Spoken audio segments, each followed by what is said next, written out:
Karen is at a corporate party. Her boss, Mia, brings a bunch of identical envelopes and says, "I personally put the grand prize in one of these envelopes. It's a certificate for a trip to Bali. But no worries, the remaining envelope contains consolidation prizes prepared by our sponsors. Can you help Karen win the trip to Bali?"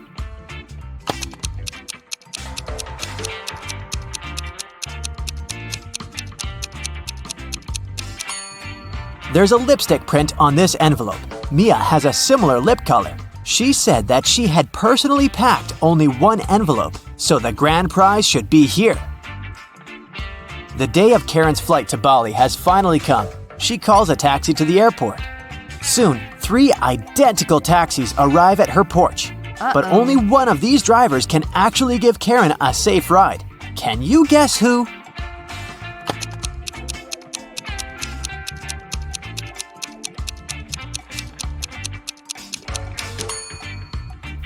The second car has a flat tire, and the driver of the third taxi is a werewolf. Take a look at his claws. It's a full moon, so he'll turn into a wolf soon. Therefore, Karen should choose the first taxi. Karen's luggage is too heavy, so she goes to the cash register to pay for the excess. Oh no, her card holder is gone. Karen asks 3 people standing nearby, "Have you seen a pink card holder?" The cleaner says, "I found 2 lost wallets today, but none of them look like yours." The cashier says, "I was busy with another customer, so I didn't look around." And another passenger says, "Don't waste time, honey. Block your cards as soon as possible." Who stole the wallet?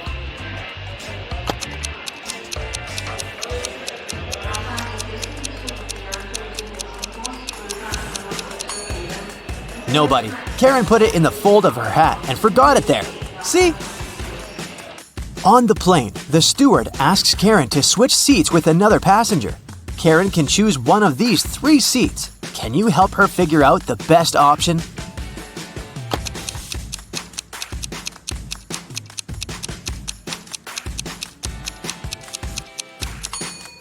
This man has very long legs, so he'll probably kick the back of Karen's chair all along. The second option is next to this elegant lady, but she's stealing money from another passenger. Probably not the best company for a long-hour flight. Although the third guy looks like a vampire, it's just a costume. He's sitting by the window, but the sun rays don't bother him, so he's the best option. Karen arrives at a fancy hotel in Bali. The manager shows her the 3 best bungalows to choose from, but only one of them is safe enough. Can you help Karen to make the best choice?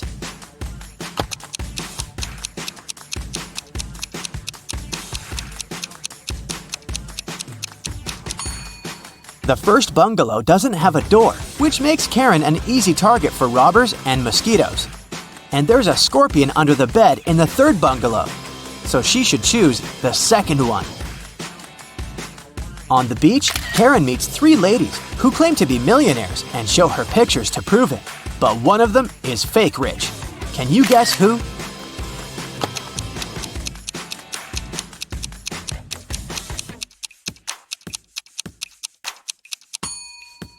It's the first lady. She's just modeling for an electric toothbrush commercial, so her luxury is artificial. Karen is walking down the shore and sees a party. It's a beach wedding, so the bride and groom don't wear traditional costumes. Can you find the newlyweds among these people?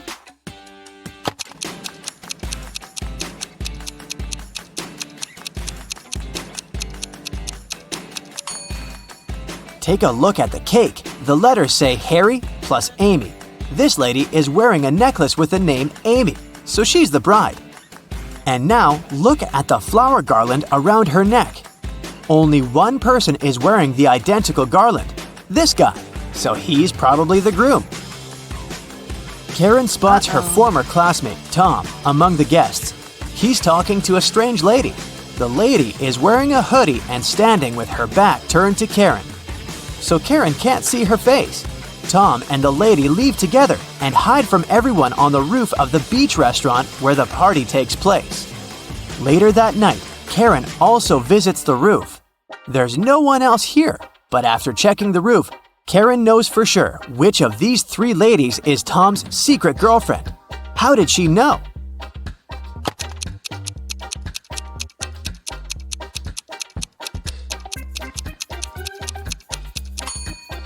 The third lady's dress is decorated with gold sequins.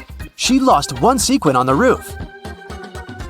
Tom sees Karen and invites her for a walk along the shore. She spots four weird things right away. Can you see them too?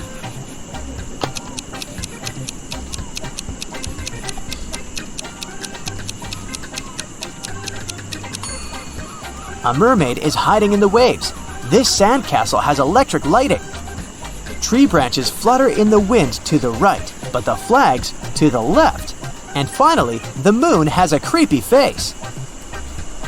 The next morning, Karen goes to the buffet breakfast. She wants to get a smoothie, but there's no information about the ingredients in English. Unfortunately, Karen is allergic to strawberries. Can you figure out which smoothies are safe for her?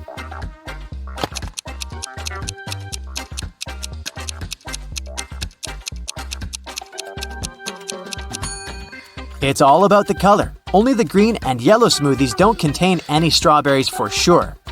Other options are risky. Karen enters a spa center. The manager asks her to wait for 15 minutes. Karen takes a seat and falls asleep. She wakes up after a while and finds out that someone had given her a heart-shaped tattoo. She questions three suspects. Bobby, the client, says, "Lady, I've just arrived on my motorbike. If I see any crazy tattoo artists around here, I'll tell you."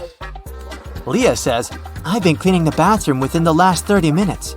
And Tony, the massage therapist, says, "Sorry, I was busy with my client, so I didn't look at you at all." Who's lying?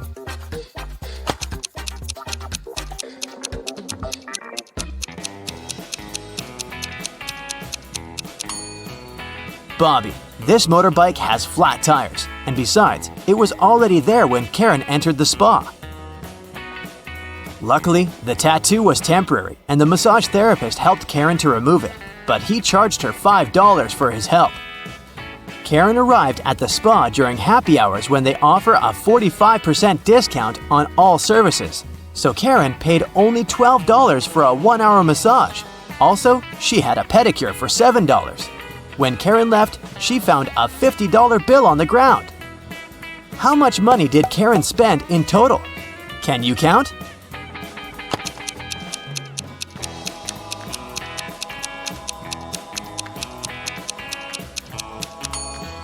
Karen spent a total of $24.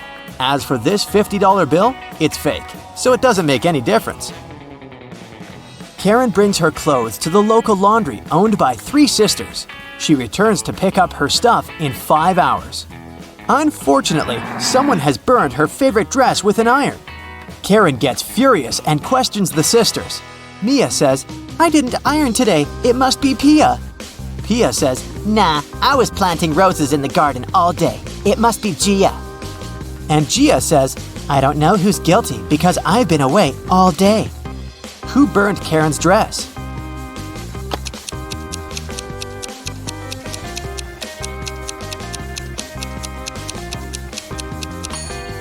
It was Pia.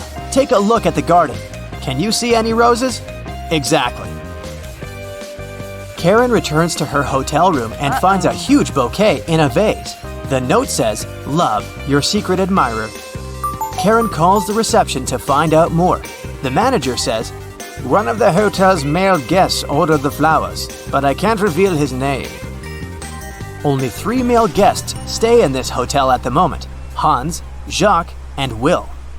Karen meets them all at the beach and spots her secret admirer right away. Do you have any clue who it might be?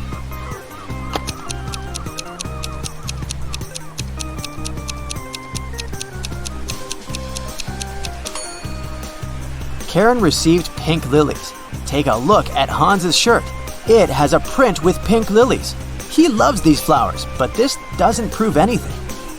Will has a tan line from a wedding ring, and he's taking pictures of his wife surfing. But Jacques is writing in the sand, and his handwriting looks suspiciously similar to the love note. Spotted! Karen and Jacques go for a walk. He brings her to a pier with 3 boats. Jacques says, "If you manage to guess where my boat is, I'm going to give it away to you." Can you help Karen find the right answer?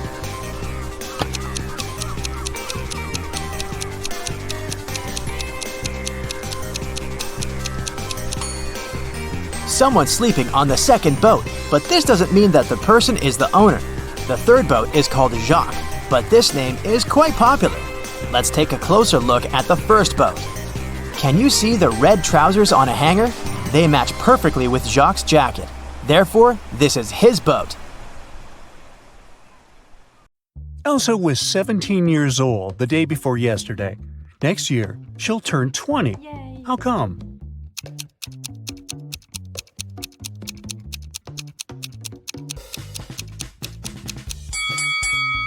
It's possible if the present day is January 1st, while Elsa's birthday is on the 31st of December. The day before yesterday, on December 30, she was still 17 years old. Yesterday, on the 31st of December, she turned 18. Thus, this year, Elsa turns 19 and next year 20. Elsa and her sister Helga explore an old attic in their parents' house. It's very dark and dirty. After that, they go downstairs to have some lunch. Helga's face is all covered with dust, while Elsa's face is super clean. But still, only Elsa goes to the bathroom to wash her face. Why?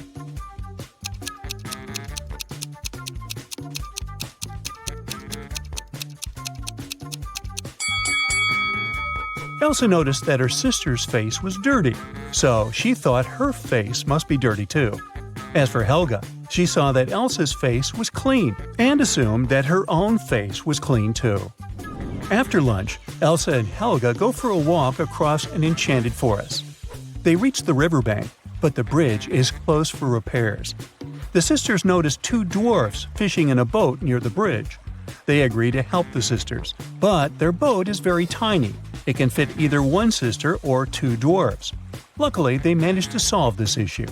Elsa and Helga cross the river on the same boat. How?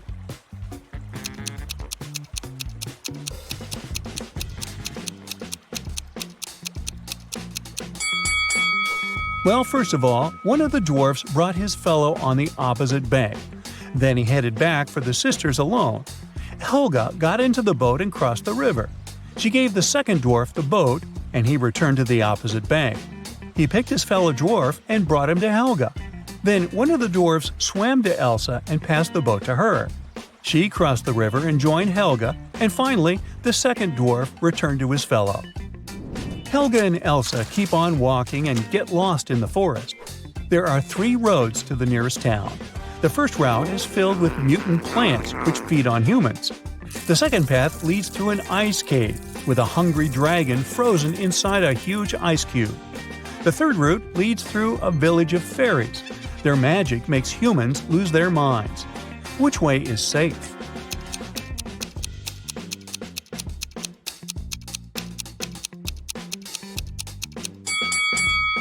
Well, the dragon is trapped inside the ice cube, so it's not that dangerous. Finally, the sisters reach the town. They're walking down the main street. Suddenly, someone throws an orange right at Helga's head. Elsa identifies the apartment from which the fruit fell out and goes there to complain. She knocks, and a young man opens the door right away. Elsa explains that her sister was hit by an orange that fell from his window. But the guy says, "I was washing my dog when you knocked. Only me and my pet live here, so you confused the floors." But Elsa didn't believe him. Why?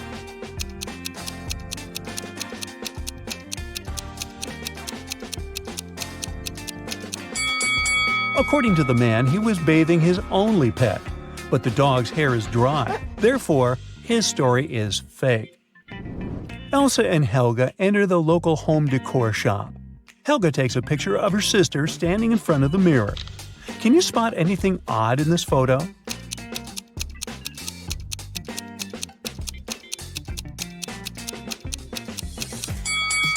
Take a closer look at the mirror.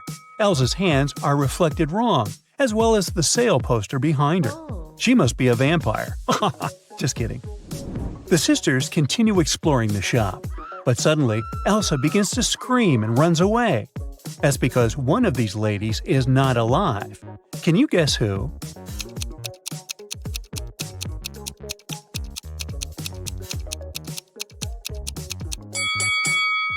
The first woman is an ordinary human. There's a mirror behind her.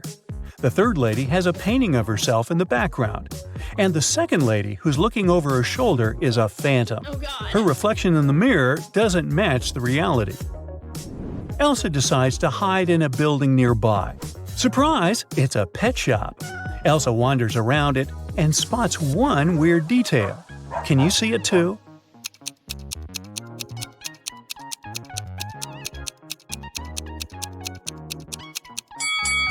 The turtle is wearing sunglasses. The locals tell Elsa and Helga about a creepy werewolf who has been scaring the citizens for several weeks. They only know that this werewolf is a lady and she has a husband. He's the only person who can calm her down.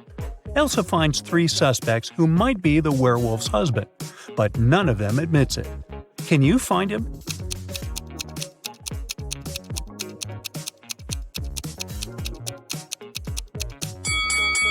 He's the second guy. There are suspicious brownish hairs on his clothes, although his own hair is blonde. The next day, Helga has a birthday party. Elsa goes to the bakery to purchase a cake for her. She's late, so she rushes over and bumps into a waiter. Elsa hits her head and forgets what cake Helga asked her to buy. She remembers just 3 things. It shouldn't have any green elements, the cake frosting shouldn't include more than 1 color, and it must have at least 1 berry. Can you help Elsa find the correct cake?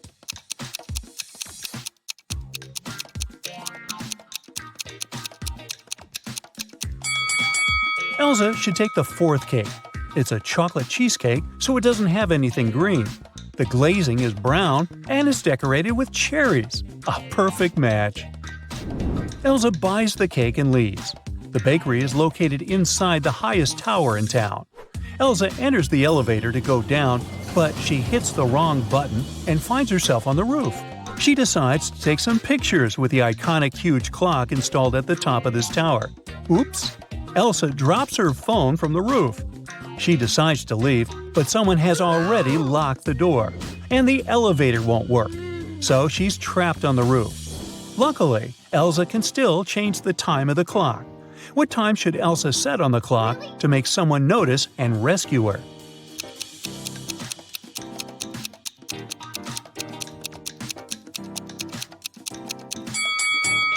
If she sets 5:05 on the clock, it'll look like an SOS signal. Finally, Elsa escapes from the tower and heads to the parking lot. Here's her car. Can you figure out the number of the place where it's parked?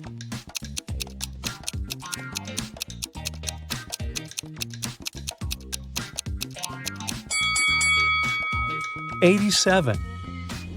Elsa arrives home. Helga shows her vacation photos sent by her new boyfriend, Kyle.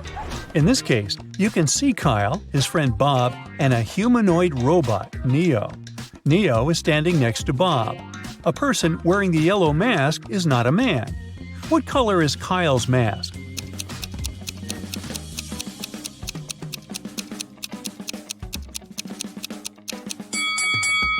According to the terms, only the third guy can be Kyle, so his mask is blue. The birthday party is going well. It's almost midnight, so Elsa goes to the kitchen and adds candles on the birthday cake. Suddenly, she remembers that the only lighter in the house is upstairs in her room. She leaves the cake at the table for a minute. Then Elsa returns and sees the cake smashed all over the floor. Oh, no. She questions 3 suspects. Lauren says, "I was in the living room all night. I don't know who did it." Wendy says, "I went outside to watch the full moon. It's so beautiful tonight." Kyle says, "I was shooting a TikTok dance with Helga." Who ruined the cake?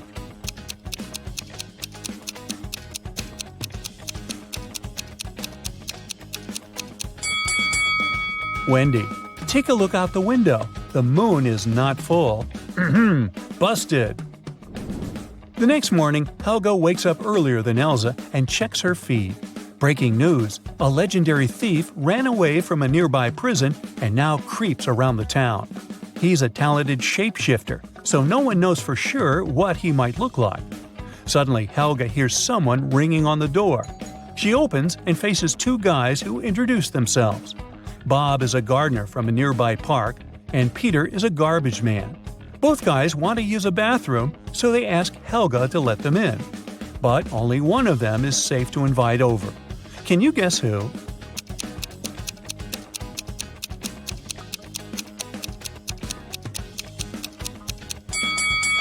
Bob is wearing clothes with red stains, but he's also holding a brush, so he was probably just painting a fence.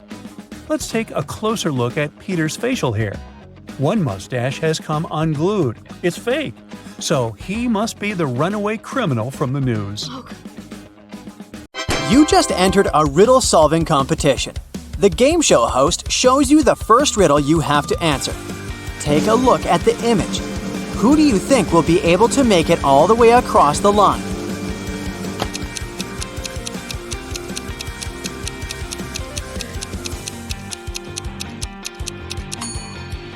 Let's face it, it's the man on the left.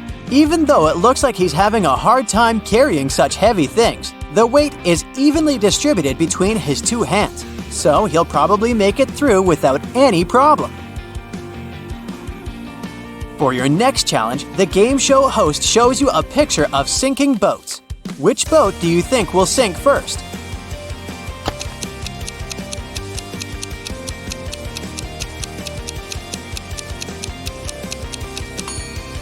The first boat has 2 holes in it, but somehow it has way less water inside. The second boat only has 1 hole, but look at the amount of water that got inside. It's definitely the second boat that's going to sink first. Since you passed the first 2 rounds, the third one gets a bit harder. Ken was riding on his rollerblades when he fell down and hurt his head. He woke up in the hospital only to find that 3 Barbies were waiting for him. Take a look at the image. Can you figure out which Barbie is actually Ken's girlfriend?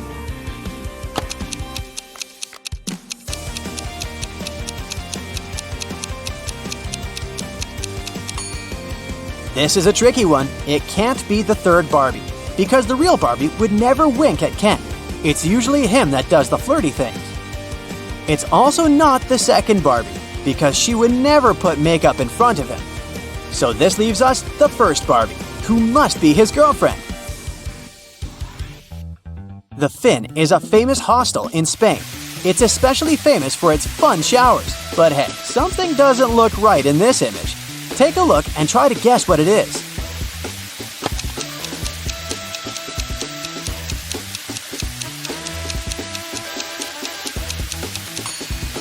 The woman on the right is squeezing a ketchup bottle instead of a shampoo bottle.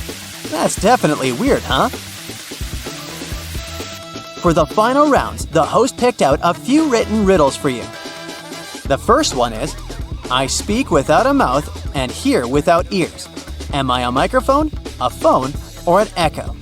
What would you say?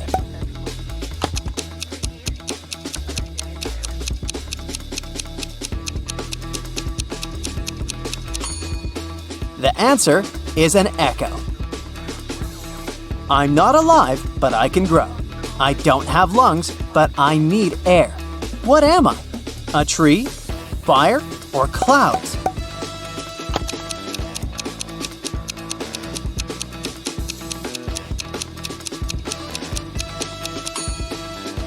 The correct answer is fire. Way to go if you chose that. Matthew works in the same company as Jean. He's had a crush on her for months and has been trying to impress her in any way he can think of. That's why he decided to take part in the Brain Challenge, a contest his company organizes once a year. By saying yes, he had to answer a bunch of expert-level questions and solve some pretty difficult riddles. For the first round, he had to crack a rebus puzzle. Take a look at the piece of paper they gave him. Can you guess the answer?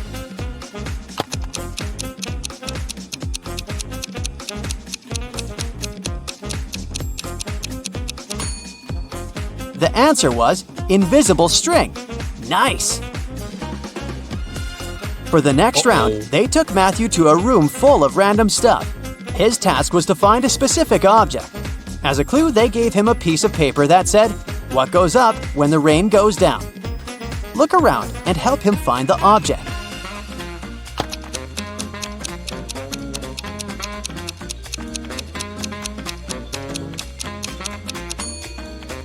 It was that red and blue umbrella over there. For the final round, Matthew had to solve an AI riddle. If he answered it correctly, he would win the contest's main prize and probably Jean's heart. The riddle said, "I have 1,000 needles, but I do not sew. What am I?" Can you guess what he answered?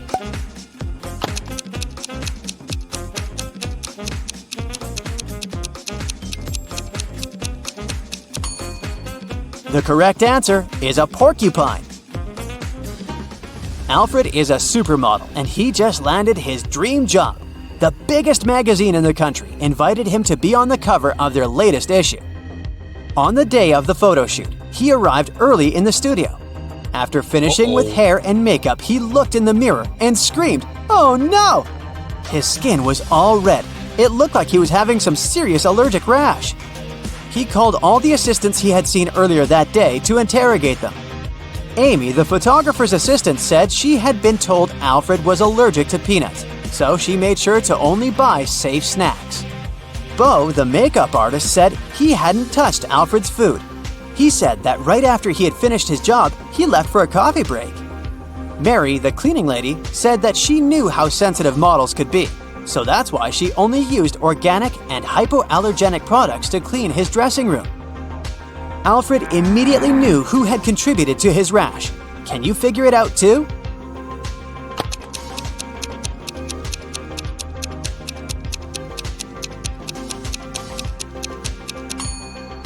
It was definitely Bo. Sure, he didn't have access to Alfred's food, but he was the only one who touched Alfred's face that day. Paul is a photojournalist for a local newspaper. It's his day off and he's hanging out at a party. Suddenly, a famous actress, Heather, enters the dance floor. Paul takes only one picture of her before his phone runs out of power. The next day, Paul shows this picture to his boss and gets a huge bonus. Can you guess why this picture is so exclusive?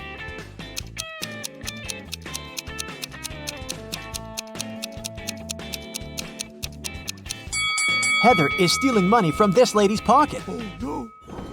Paul is looking at the office open space from the second floor. Suddenly, he spots a time traveler among his coworkers. Can you see this person too?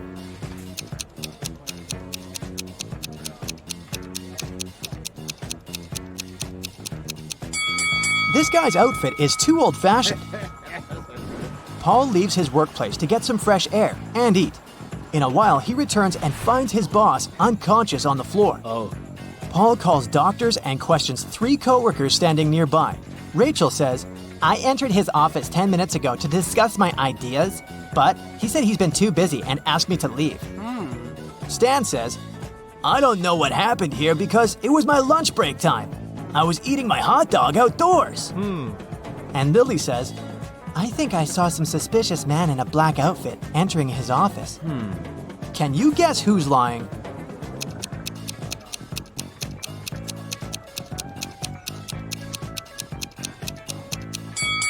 Stan. He has an unpacked hot dog on his desk, so he was definitely doing something else during his lunch break. Paul arrives downtown to take some pictures. He's looking out the window of one of the buildings and sees this horrible scene. Why is he doing it? Do you have any ideas?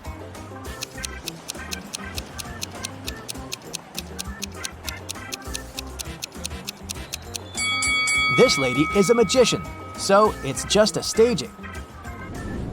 Finally, Paul enters a spooky building where he's supposed to photograph. Suddenly, someone locks the door, and now Paul is trapped inside. He wanders around for a while and finds these 4 doors. A creepy voice announces, "Only door number 5 is the escape door. As for the other 3 doors, dangerous monsters are waiting behind them to eat anyone who dares to enter." Can you help Paul choose the right way?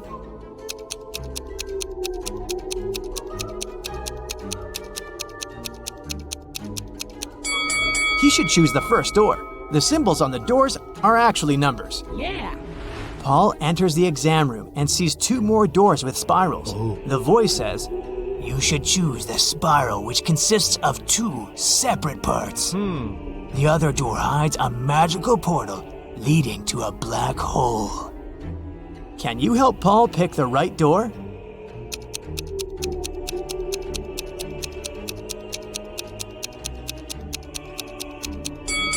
It's the second one. Paul opens the door and finds himself in a suspicious hall. He sees a metal door with a combination lock, but it's locked and requires a 6-number code. What would you suggest?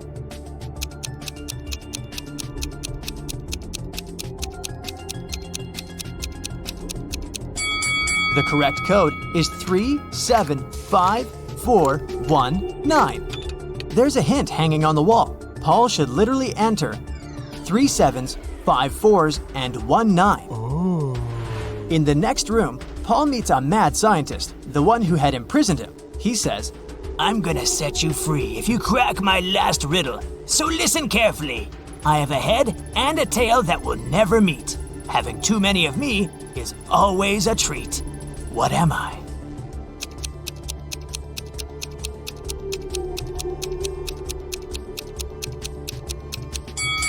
the correct answer is a coin. The scientist says, Okay, you can go now. There are 3 doors for you to choose from. Unfortunately, each door is hiding some danger. There's a tank with a hungry shark behind the first door. And there's a bunch of balloons filled with toxic gas behind the second door. And there's a giant cobra waiting behind the third door. Can you help Paul choose the safest option to escape?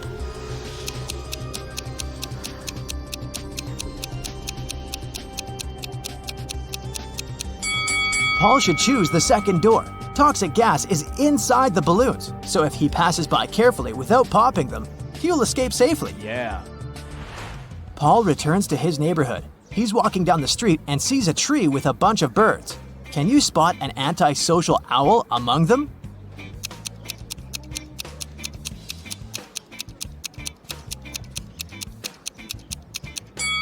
This owl is looking away from the rest of the group.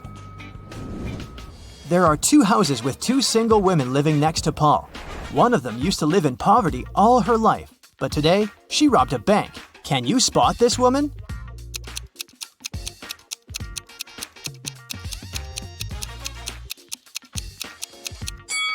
The first lady is the robber. She spent unnecessary money on food, which is far more than one person needs. Paul is having a family meeting. He asks 2 of his sisters to sell an equal amount of homemade cookies. The cost of each cookie is $1. Paul tells them, "You shouldn't eat the cookies that you're selling, and you should sell all the cookies." At the end of the day, all cookies are sold, yet neither sister gained nor lost $1. How is this possible?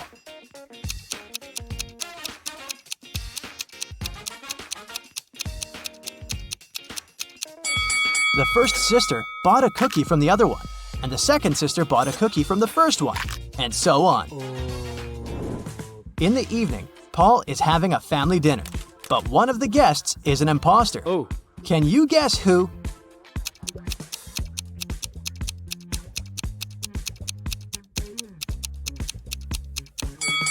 This gentleman is a ghost. He's levitating in the air. The next day, Paul arrives at his workplace and sees his coworker standing near this mirror. Lily says, "It's rumored that anyone who stood up in front of that mirror at 4:44 ended up disappearing forever." The guys decide to debunk that myth. Lily approaches the mirror at 4:44, but nothing happens. They laugh at the rumor and get back to business. After work, everyone goes home, but Lily stays for a little longer to finish her work. After doing that, she walks up to the mirror and disappears. The clock says 7:16. Why did it happen at the wrong time?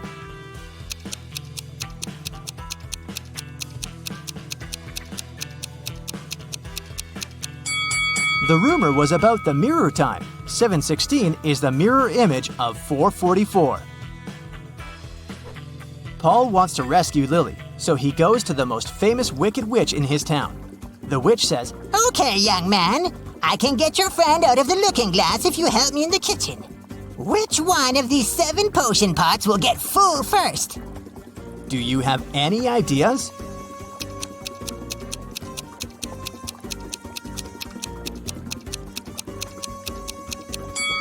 Outlets to the first and fifth pots are blocked at the initial point, so they won't fill. Nothing is connected to the sixth pot. The outlet under the second pot is also blocked in the end. Outlets to pots 3, 4, and 7 are blocked in the middle, so they won't fill. Therefore, no pot will ever fill. The witch is satisfied with Paul's answer. She shows him 4 doors and says, Your friend is behind one of these doors. You only have one chance to pick the right one. Good luck! "Can you help Paul find Lily?"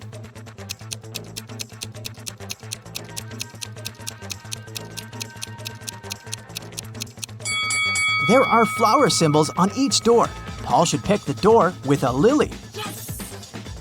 Paul rescues Lily, and the witch offers him to fulfill one wish. Paul goes home to ask advice from his family. His blind father wants to restore his sight. His sister wants a puppy, and his mother wants to be super rich.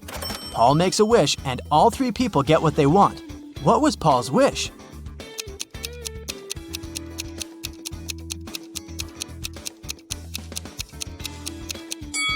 Here's what Paul told the witch.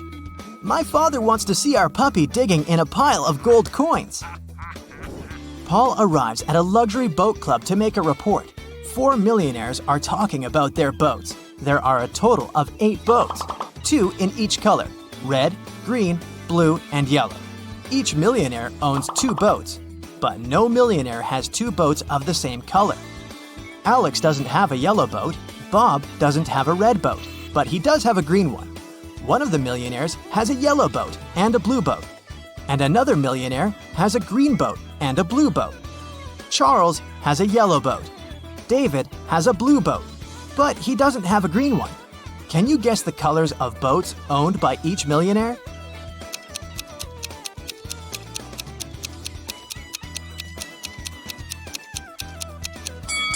Alex has a red and a green boat. Bob has 1 green boat and 1 blue boat. Charles has a yellow boat and a red one. And David has 1 blue and 1 yellow boat. Nellie is approaching a picturesque field. She's carrying a package. If she doesn't manage to open it before reaching the field, she won't survive. Can you guess what's in the package?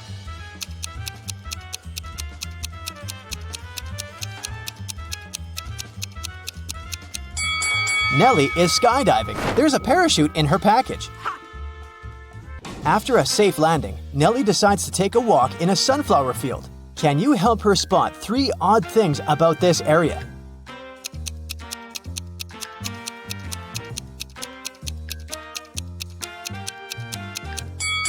This straw man is winking.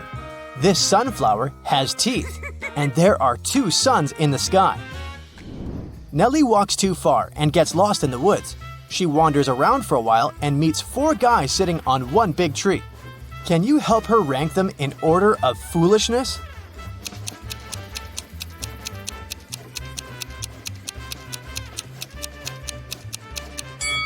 The 4th person is cutting the branch where he sits, so he's the silliest. The first person is sitting on the branch that will soon be cut by the second guy.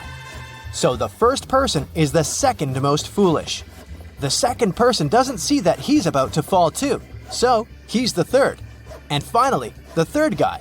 He's a bad person, but definitely not a stupid one. Nellie moves on and finds a highway. 3 people offer to give her a ride to the nearest town. Can you help Nellie choose the safest driver?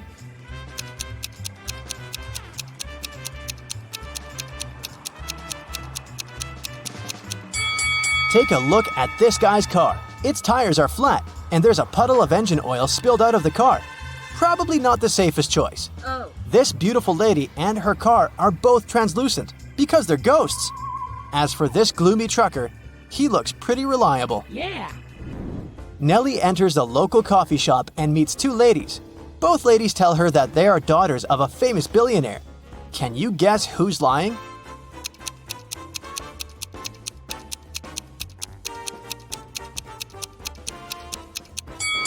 The lady on the right is a liar. The logo on her t-shirt is fake.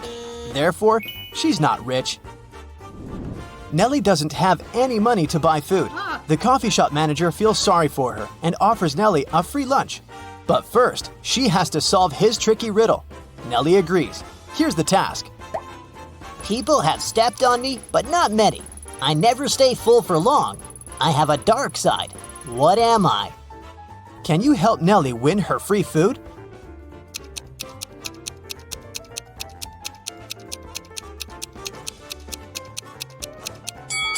The correct answer is the moon. Nellie is eating and looking through the pictures hanging on the wall. Suddenly, she sees something weird. Can you spot any odd details too?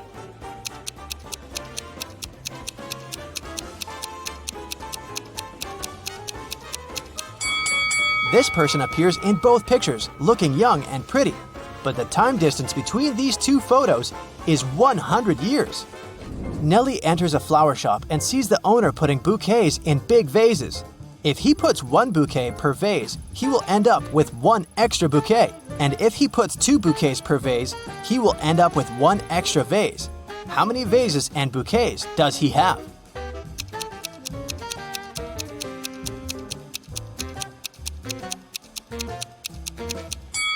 He has 3 vases and 4 bouquets. The flower shop owner offers Nellie a job.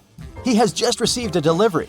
There are 3 boxes labeled red roses, white roses, and red and white roses. Each box is labeled incorrectly. Nellie has just one chance to pick up a flower from any box and then label the boxes correctly. Can you help her accomplish this task?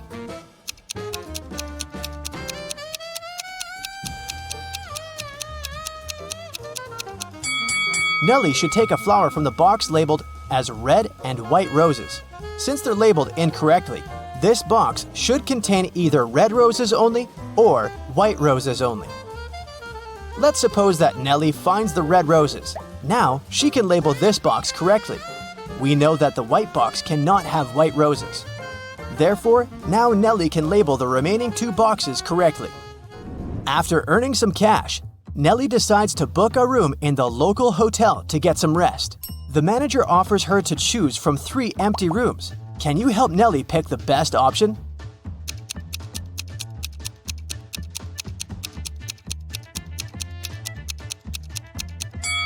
There are cracks in the window glass in the first room. Very unsafe. And there's a zombie hiding under the bed in the third room. So, Nellie should choose the second one. Nellie locks herself in the room. She opens the window and stands nearby, breathing fresh air. Suddenly, she throws something out of the window. Nellie passes out very soon after doing that. That's a mystery because she's perfectly healthy and nobody did anything to her because the door is locked. Can you find any logical explanation for what happened here?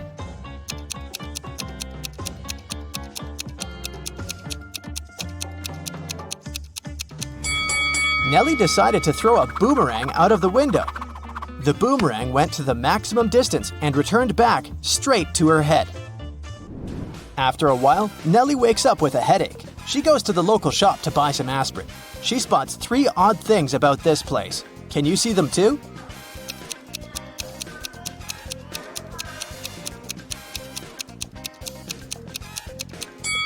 There's corn on the shelf along with napkins and toilet paper. The announcement offers an 800% discount. That's too good to be true. And finally, the shopkeeper is wearing 2 pairs of glasses. Suddenly, the shopkeeper begins to yell, "Someone stole my money!" And he locks the customers inside the shop and calls the police. They arrive and question 4 suspects. Maya says, "I came here to buy water for my 12 o'clock yoga class. I'm 20 minutes late because of you." Bob says, "What's the point of stealing cash? Everyone knows that people use cards nowadays." Lily says, "This shopkeeper is a bad person. He deserved that." And Nellie replies, "Sorry, I was focusing on my own purchase. I didn't see anything suspicious." After hearing that the officers had arrested one person, can you guess who?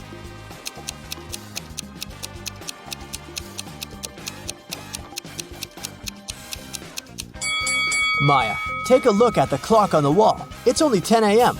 She's not late. Therefore, she's lying. Nellie is walking down the street. She sees a cozy garage sale organized by Miss Green. The fixed price for any item is only $1. Amy buys an old dress. Phil takes this beautiful antique vase, and Vivienne purchases a shabby vintage suitcase. Nellie comes over to Miss Green and says, Oh, "Madam, you've just sold an expensive thing for a song." what? What does she mean? Can you guess?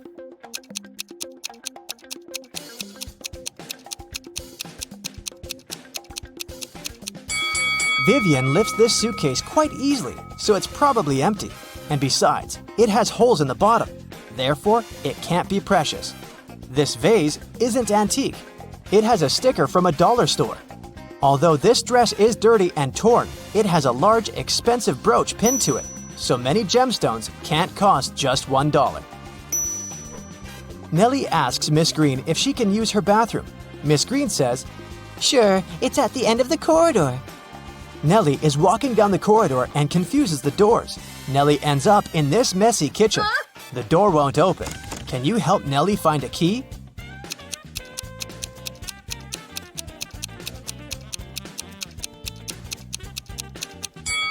It's in the teapot.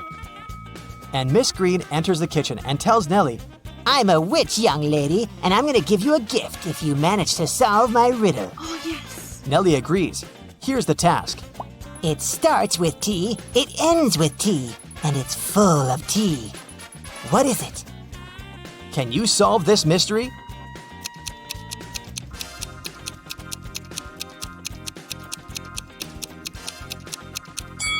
The correct answer is a teapot again. Miss Green brings Nellie to her dusty basement and says, One of these 3 doors leads to a magical world, and the other 2 are fake. You have only one attempt to choose the correct door. Good luck. Oh, yeah. Can you help Nellie out?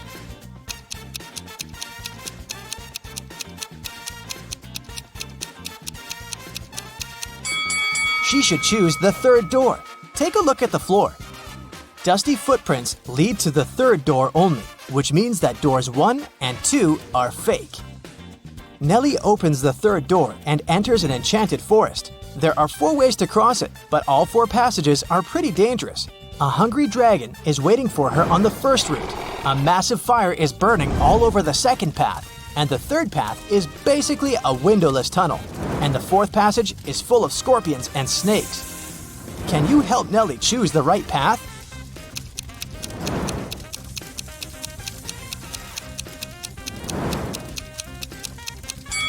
She should pick the 3rd way. The tunnel doesn't have windows. But who said it doesn't have an exit? Nellie walks the tunnel and finds herself in a beautiful castle. The guard says, This castle is yours if you manage to crack my riddle. I can fill a room, but I take up no space. What am I? Can you help Nellie win the castle?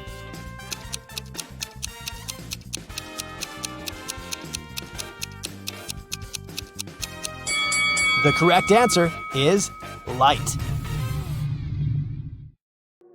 Lola is a waitress on a giant cruise liner.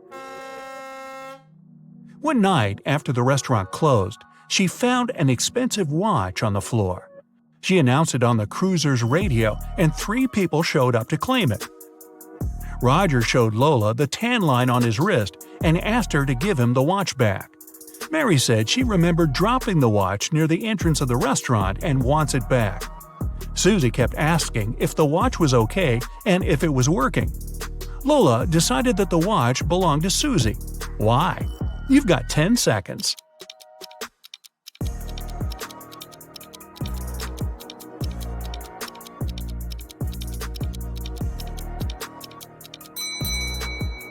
Roger's tan line on his wrist is too small compared to the watch Lola found. And if Mary remembered where she dropped the watch, why didn't she pick it up? Susie knows how expensive her watch is, and she was worried it broke. Jenna and Michael were out partying on Halloween night. Michael told Jenna she wouldn't dare to go to a 120-year-old abandoned castle on the other side of town. Rumor had it that a mad scientist used to live there. Without a second thought, Jenna started walking. She reached the house at 3 a.m. and the door was open. When she walked in, the crazy scientist showed up and told her, "I've got a riddle for you. If you answer it correctly, you're free to go. If not, I get to do my scientific experiments on you. A sphere has 3, a circle has 2, and a point has 0. What is it?" You've got 9 seconds to find out.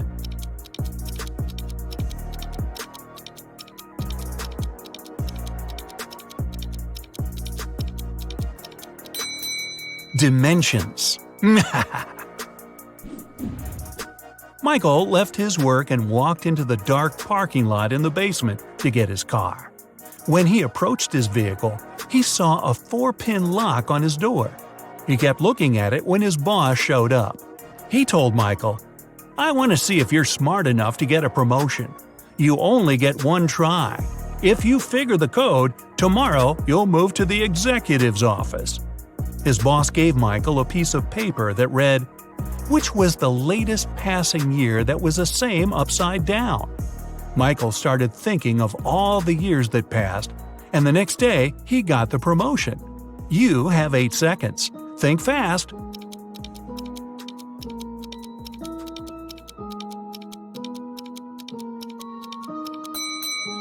It's 1961.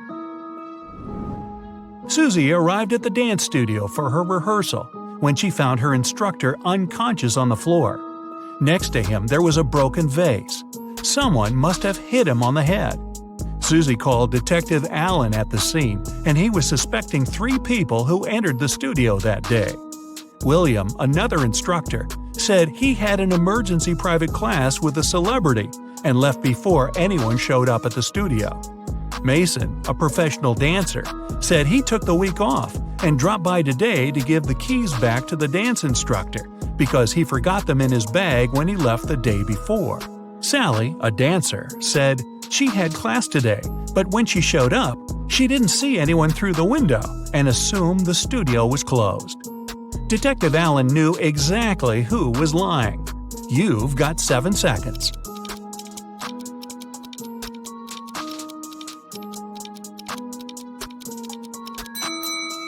It was Sally. Her fingers are covered in bandages and cuts. They must have happened when she broke the vase. Lucy was walking back home from the restaurant. She was talking on the phone to her sister and took a shortcut through a creepy park. Suddenly, someone came behind her and snatched her handbag from her shoulder. She tried to chase them, but it was too dark. She only saw a figure going into the cinema. Lucy followed them there, and when she went in, she only saw 3 girls standing there and questioned them. The first girl said she just got there, and she's waiting for her friend to arrive.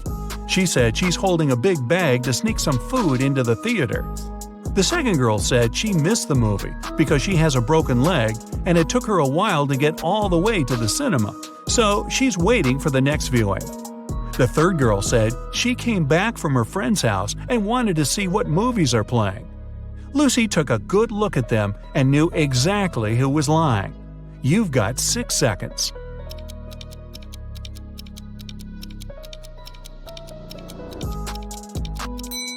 It was the girl with the broken leg.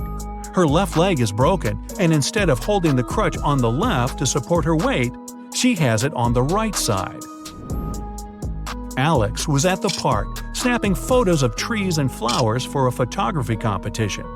When he finished, he placed his camera on the bench and tried to disassemble his equipment to head back to his car. Suddenly, he heard someone running, and his camera was gone. He saw the person going inside a blue car. Alex got the rest of his stuff and followed the robber. He then saw the car parked outside a restaurant. He walked in and saw 3 people sitting down. Can you guess which of them is the robber? You have 5 seconds.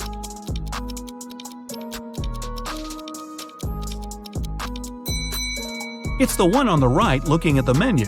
The others are eating. They've been there for a while. Sarah and Michelle went to explore an abandoned castle. When they walked in, the door shut behind them and the lights went on. In front of them, 3 doors appeared. They must pick the right one to make it out alive. Behind the first door, there's a hungry crocodile that hasn't eaten in 2.5 years. Behind the second door, there's lava from a volcano that erupted 2 weeks ago.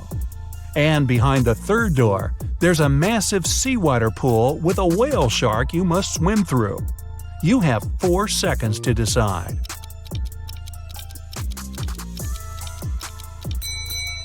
Crocodiles can go without food for 3 years, and lava can remain hot when it's well insulated for months. The best option is the whale shark. Even though it's a shark, we humans are indifferent to them. Tori was the lead actress in a movie. They were filming on a deserted island to make sure nobody was around to interrupt the scenes. The day before the shooting, Tori was found unconscious in her room, and the crew member called Detective Martin on the case. He interviewed 4 suspects. The producer said he'd be scouting the island to find a new location with a lake, and he didn't talk to anyone all day. The writer said he'd been making some adjustments to the scripts in his trailer. The camera operator said he was testing his filming equipment when a stranger approached him for directions. He ran off to help them. The director was sitting on the beach, writing down notes about small details he wanted to add to the movie. Detective Martin figured it out in 3 seconds. Can you? It was the camera operator. Hey, this was a deserted island. Nobody was there needing help. Anna is a vegetarian restaurant owner. The day she opened the new restaurant, she invited her family to celebrate. Her sister came first, but found Anna unconscious on her office floor. She immediately called the police, and they questioned everyone that entered Anna's restaurant that day. The electrician said he came in for some final checks to make sure everything works. The cleaner said he came in for his shift, but Anna was okay before he left. The chef said he had been sharpening his knives for the meat carvery station. The police arrested the chef. Why? Here are your 3 seconds. This was a vegetarian restaurant. There's no meat carvery station. Jenny, a famous singer, went abroad for her first concert. She checked into a hotel and went to perform for her next show. When she returned to her room, she realized all her jewelry was gone, and she called the police. Detectives checked the cameras and saw that nobody left the hotel that night. The person who took them was still inside. There were only 3 people at the hotel. Michael said he couldn't sleep and spent the entire night in the lounge reading. Jason, the manager, said he spent the night in the back office watching TV because it was quiet. Margaret said she went to the hotel's pool to swim alone. The police knew who was lying. You've got 2 seconds. It's Margaret. Hotel pools are closed tonight for maintenance. Jason and his wife are millionaires. They have 3 sons and 2 daughters. All kids were going on a camping trip together, and the couple will have the weekend for themselves to relax. When they woke up the next day, all their money was taken from their safe, and they called the police. When the officers showed up, they interviewed the 3 people who were in the house that morning. The butler said he was cleaning the car after driving the kids to the camping site. The chef said he was busy preparing a huge breakfast for the family. The cleaner said he finished cleaning quickly that day and left early. The police figured out who was lying in 1 second. Can you? It was the chef. Since the kids were gone, he couldn't have been cooking breakfast for the family. Sammy was visiting her grandmother during Halloween. When her grandmother went to get groceries for their Halloween dinner, Sammy started hearing strange noises from the attic. He got curious and wanted to find out what was making them, so he climbed there. He noticed that a big wooden box was glowing. He went to open it, but it was locked. Luckily, his grandmother was a bit forgetful, so she left some clues around the room. Can you help Sammy figure out the digit passcode?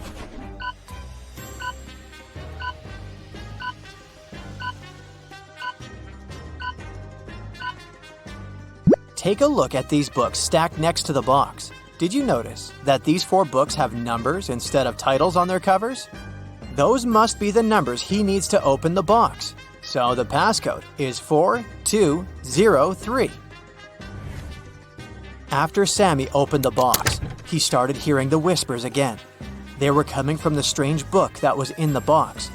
The book was saying, "Open me, but to do that, you need to answer the riddle on my cover. In the sun, I dance and play, but in the dark, I fade away. I'm not alive, yet always near. What am I? Can you tell me, dear?"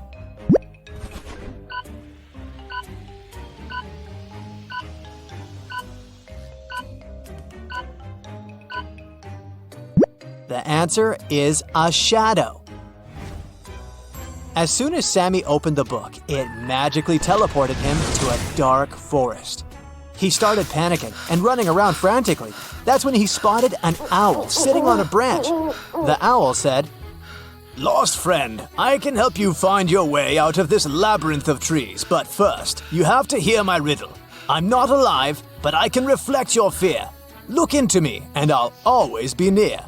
What am I must be crystal clear." Do you know the answer?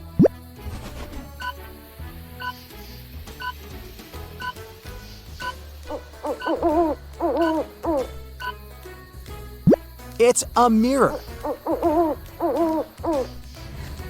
The owl guided Sammy to a wizard's cottage. Then, Sammy explained his situation to the wizard and convinced him to help.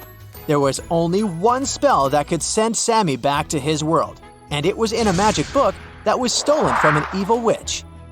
So, the book was not revealing its secrets to the wizard. There was a riddle at the back of the spell book, and it said, "Speak what belongs to you but is used more by the others, and I shall reveal my secrets." Do you know what that is?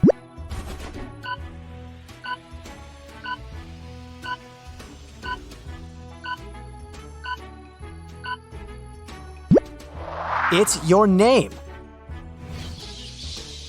The Monster Hunters Agency was suspicious that a witch had crossed into our world from the supernatural realm. After following the magic trail the witch left behind, they got suspicious of 3 people. So they placed hidden cameras in their rooms and started observing them sleeping to figure out who the witch was. Can you help them?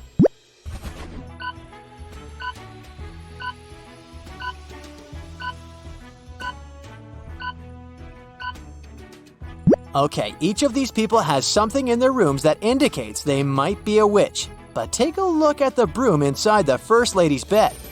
But first of all, it's made of plastic. And it also has a label on it, which means it was bought from the store. The Third Lady is wearing a glowing amulet. I admit it looks mysterious, but it's just a toy. So the witch is the lady with the pointed hat peeking out from underneath her pillow. And if that doesn't convince you, her black cat sleeping on the other side of the bed will. Amy's town had an old museum that the residents believed to be haunted. Amy and her friends decided to spend the Halloween night inside the museum to have some spooky fun. When the clock struck midnight, all the portraits hanging on the museum walls came to life. Then a portrait of a lady started screaming for some help. She told Amy that the former employees dared to make a fake version of her portrait, and she wanted Amy to destroy it. But once Amy saw the fake portrait, she spotted 3 differences from the original and assured the lady that it couldn't hold a candle to the original. Can you spot them too?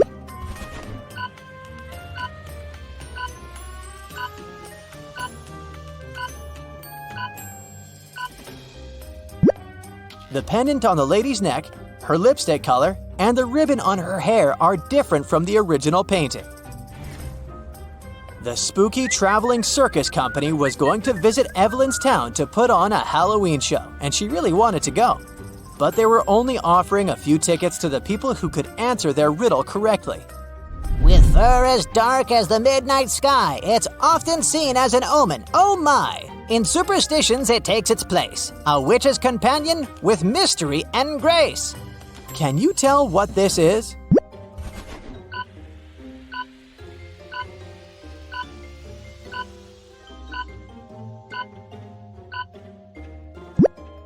The answer is a black cat.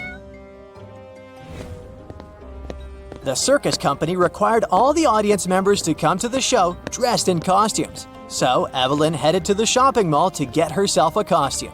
She found 3 options to choose from: a witch costume, a mermaid costume, and a Victorian-era vampire costume. Which one should she pick?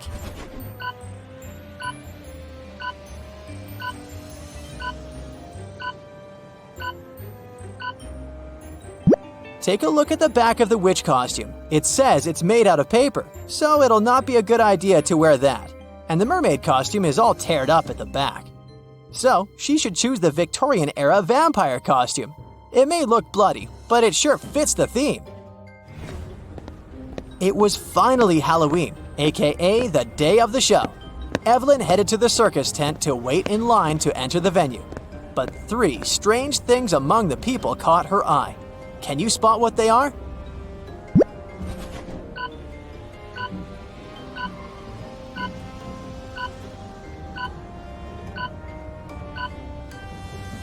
Look at this guy waiting in the line.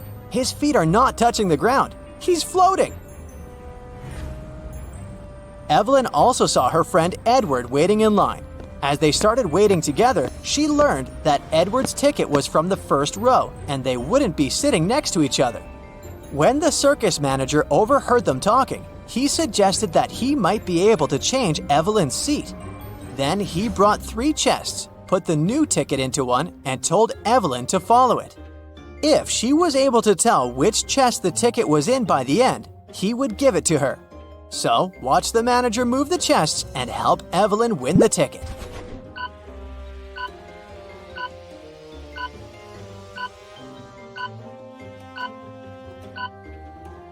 The ticket is in this one. Before the show started, Evelyn and Edward went to the cafeteria to grab some snacks. Take a look at these 3 options. Which one should they get?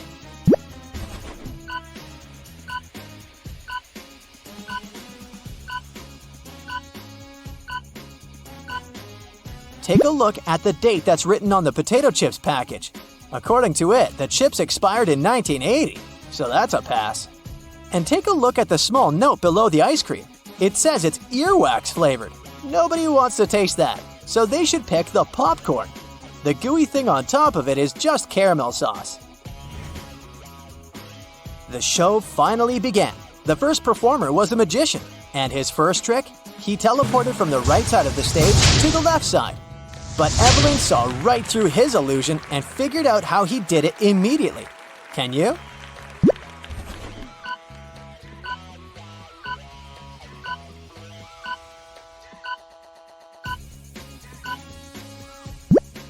Look behind this curtain.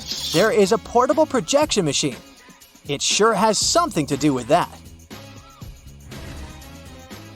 As the spooky show continued, Evelyn realized that something was off with some of the performers on the stage. She started suspecting that some of the circus members might not be human after all. Can you tell what made her think so?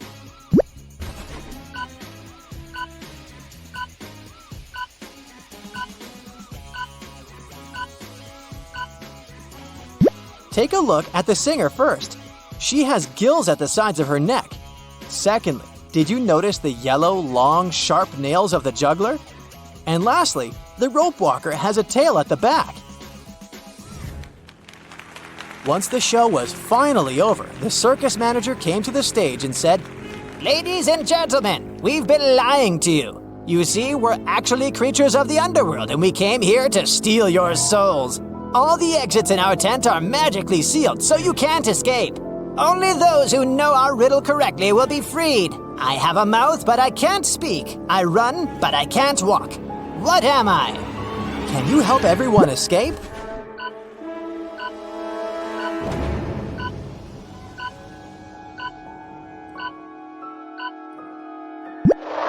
The answer is a river.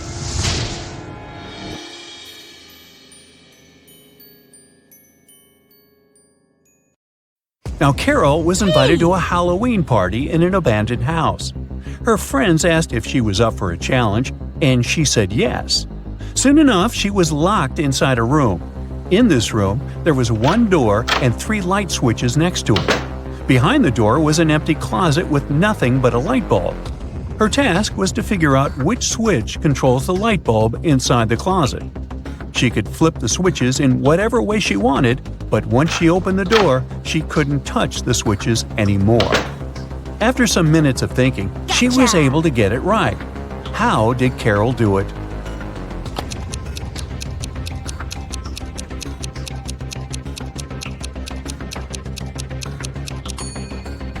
Okay, let's go step by step. She flipped switch number 1 and then waited a few minutes. She flipped it back to off and then immediately flipped switch number 2. Then she opened the door and checked the light. The bulb was off, so she discovered that it wasn't switch number 2 that controlled the light. So she decided to touch the bulb to test if it was hot or cold. If the bulb had been cold, that would have meant that switch number 3 controlled it. But the bulb was hot, so that meant that switch number 1 controlled 1. Way to go, Carol! To get back to the party, Carol had to solve another riddle. There were 2 hourglasses in front of her. One hourglass measures 7 minutes, and the other one measures 4 minutes. She needed to time 9 minutes using both hourglasses. How could she do it?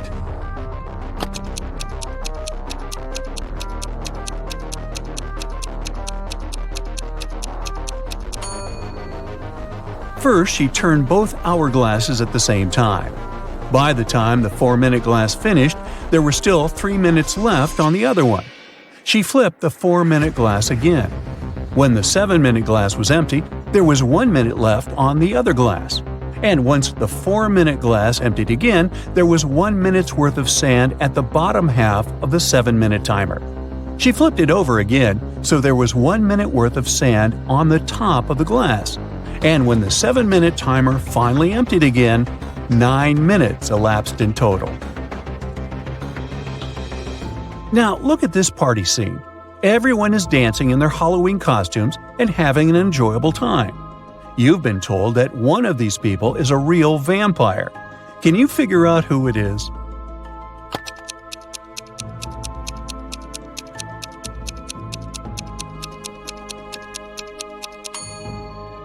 Let's see. The guy on the left is drinking something red, but he has a shadow, so he can't be a real vampire. The second lady looks creepy, could be her, but if you look closely at the mirror on the wall, you'll see her reflection, so it can't be her. Ah, and we can also see the reflection of the fourth guy in the mirror. This only leaves one lady left. She must be the real vampire. Anna sat down to watch her favorite TV show. She made some popcorn, turned on the TV, and nestled comfortably to binge-watch an entire season. Her cat Pepper sat down next to her, but after 5 minutes of screen time, Anna suddenly passed out. Look at the image. Can you guess what happened there?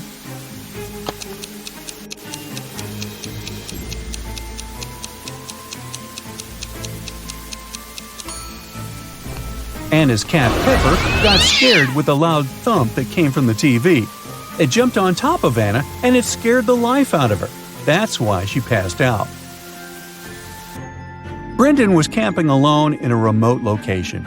He left his campsite and hiked 3 miles south. Then he turned east and hiked for another 3 miles. After that, he turned north and hiked for another 3 miles. After walking 9 miles, he was back to the exact same point from where he had left off. Plus, he got there just in time to find a bear trying to open his tent and steal his food. Look at the image. Can you guess the only place in the world where Brendan could be right now?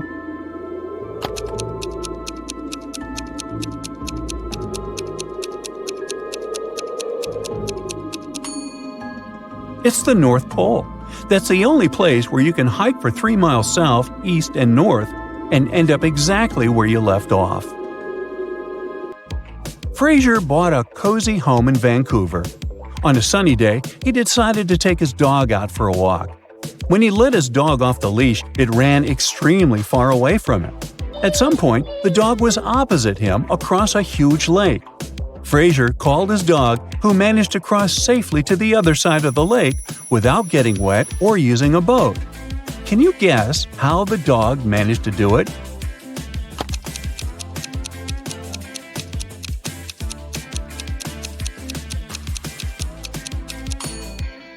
Well, that's a trick question, but the dog could easily cross the lake since it was frozen. Your best friend invited you for brunch at a place called Wally's World. As soon as you arrive there, the hostess tells you that you need to solve a riddle to get inside. She tells us that there is only one rule at Wally's World. Over there is pizza with cheese, but no pizza with sausage. There is pepper, but no salt. There is a door, yet no entrance or exit. With this information, can you guess what the law is?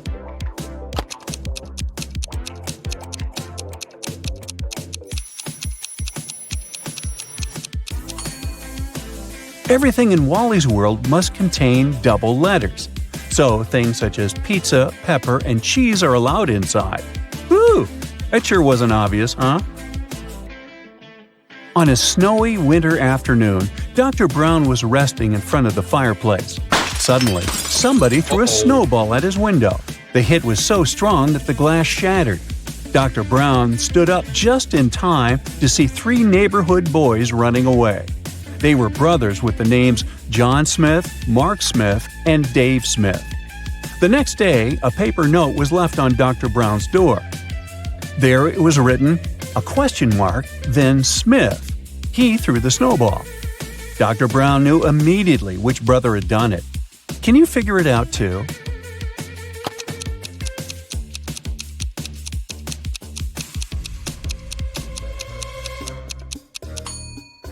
It was Mark. You see, the note said, question Mark Smith. He threw the snowball. But the boys were clever and put a question mark instead to test Dr. Brown's detective abilities. Henry was backpacking through Brazil by himself. One evening at around 8 p.m., he got very hungry and decided to look for a cozy restaurant to have some dinner. He walked into a traditional restaurant only to find a customer and a waiter arguing over something. The customer said that he had ordered clam soup, while the waiter was saying he had only ordered a cup of tea. Henry saw something that immediately showed him who was lying. Can you find out too?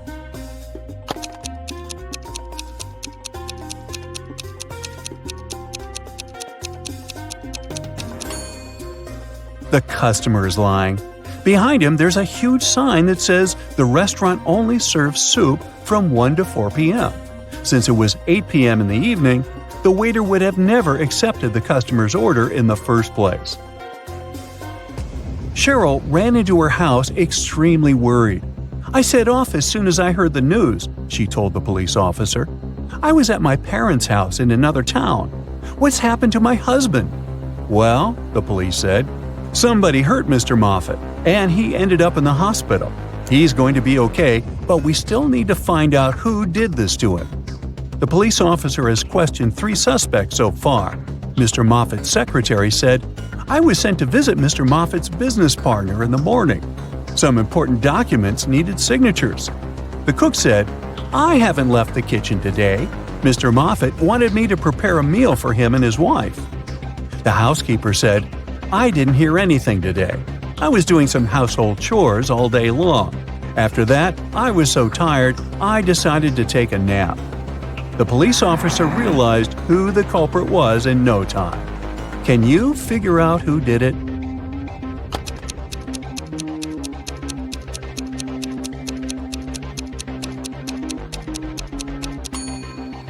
It was the cook. Mr. Moffat didn't ask him to cook anything for his wife, since she had been out of town all along.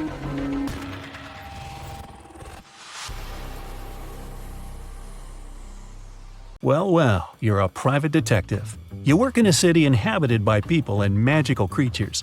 You're going to have a rough night. The full moon is coming. It's the time when people and monsters go crazy. Like any detective, you write down your guesses in a diary so that you can summarize the results later. It's afternoon now. You're sitting in your office. Lightning strikes in the sky and someone knocks on the door at the same time. A pale woman enters the room and asks for help. You notice a bracelet on her arm. Her zombie brother is accused of stealing some jewelry, but she's sure he is not guilty. She asks you to prove it. You arrive at the store. On a broken display case where the jewelry used to be, you notice fingerprints. There are 3 suspects: a werewolf, an elf, and a zombie. Which of them is the thief?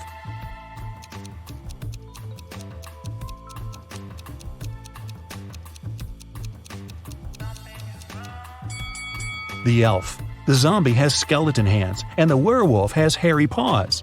Only the elf could leave human-like fingerprints. You drive through the streets and see a group of suspicious people standing by the riverbank. You stop and get out of the car. The people notice you and sprint in the opposite direction. You run after them on the sand along the water, but can't catch up. You look around but don't see anyone. Then you figure out it was your hallucination triggered by long sleepless nights. How did you figure that out?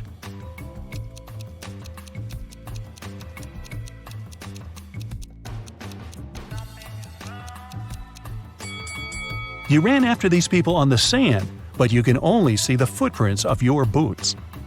You're walking back to the car and hear some screams coming from the water. A woman is calling for help. You run into the river and swim toward the drowning woman. But when you approach her, you see 3 people. They're all screaming, but only one of them is a real human and needs help. The rest are mermaids who want to lure you to their kingdom. How can you find out who the real woman is?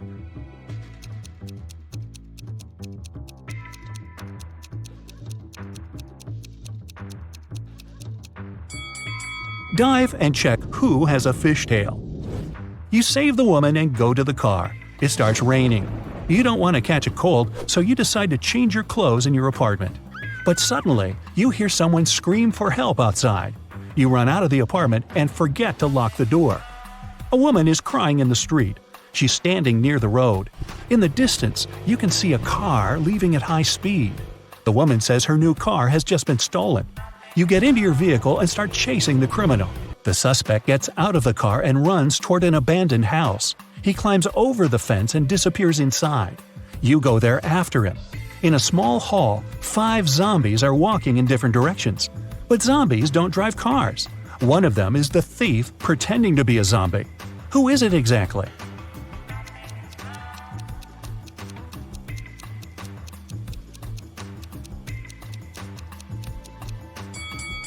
Zombies don't sweat, but one of the creatures you see is covered with sweat. That's because it's the criminal who has been running away from you. You walk through the streets. There's a warning on a post about lizard people charging at the inhabitants of the city. You remember investigating this case, but you couldn't find these reptiles. Now you need to go to the park. For several days, a large werewolf has been scaring the residents there. You know that the werewolf has a wife, and she is the only person who can calm the monster down and help him return to his human form. You have found 3 girls. Each of them might be the werewolf's wife you're looking for. You ask his wife to approach him, but none of the girls admits she's the one you need. So you have to make your own choice.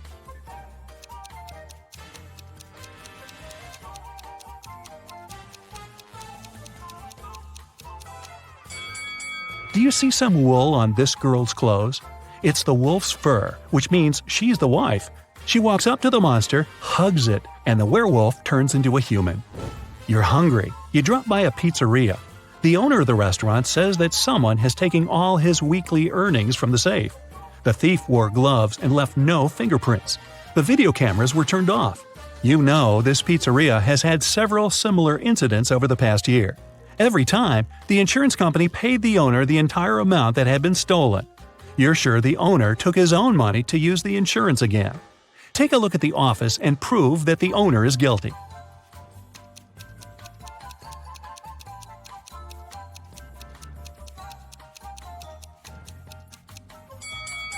Look at the air vent.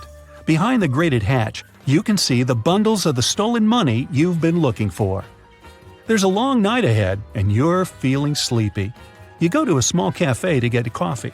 You give the money to the saleswoman and take the cup with the drink. You take a sip and realize the woman is in danger right now.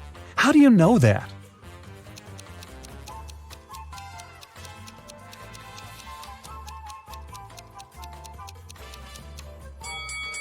"Help me" is written on the cup she's just given you. You decide not to leave the cafe and sit down at the table. You can see a man in a black raincoat and hood sitting at the other end of the room.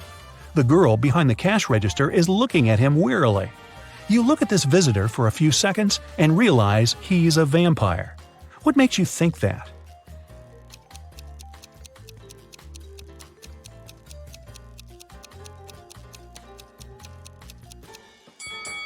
It's night outside. You can see your reflection in the window. The hooded man is sitting by the window too, but isn't reflected in it. He's a vampire. The coffee has cheered you up a little. You're walking along the street, lost in thought. That's why you don't notice an open maintenance hole in front of you. You fall and find yourself in a dark sewer. Phew! Fortunately, you're not hurt. Shh! You can hear some noise at a distance. You turn on your flashlight and slowly walk forward. Soon, you come across a cage with several people inside. They say a mad scientist caught them and put them in this cage to conduct experiments. You need to free the prisoners. But where can you find the key? Carefully inspect the laboratory.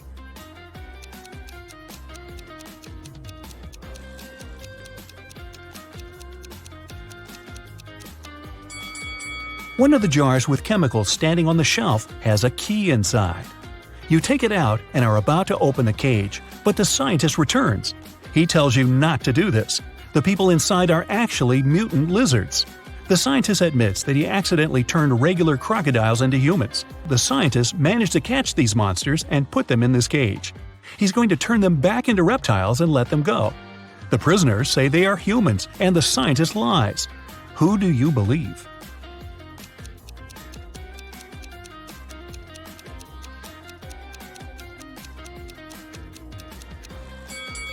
You decide not to open the cage. Inside, next to the people, you can see pieces of faded skin and scales. Snakes and other reptiles shed during molting. You believe the scientist, and he promises that he will soon fix everything. You're back in the street. It's as dirty and uncomfortable here as in the sewer. Nearby, a bolt of lightning strikes something. You hear someone screaming and run there. A multi-story building is on fire. An old lady is crying. She's left her cat in the apartment. Firefighters may not be able to save it, so you decide to do it yourself. You go up to the top floor using an old fire escape. It collapses behind you. Fortunately, you manage to jump into the window. You're in the old lady's apartment. Several floors lead to different rooms. You don't have time to check each of them. The fire is getting closer. Where is the cat?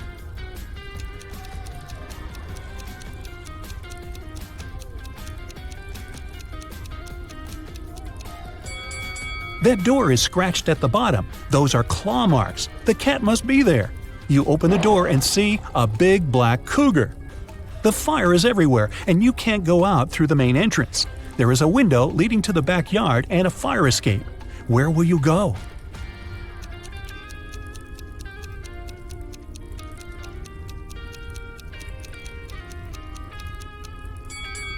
The fire escape collapsed when you were trying to get into the apartment.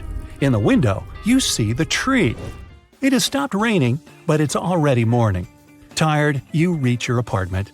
You turn the key, open the door, go inside, and realize that someone is here. How have you found out?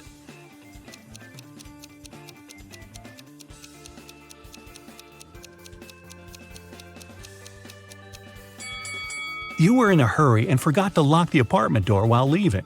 Someone got in and locked the door from the inside, and you had to use the key to open it.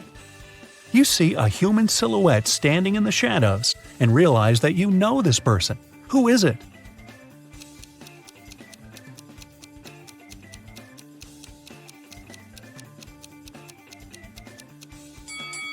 It's the woman who asked you to help her brother. She was wearing a red bracelet. The silhouette has the same accessory. I came here to thank you in person.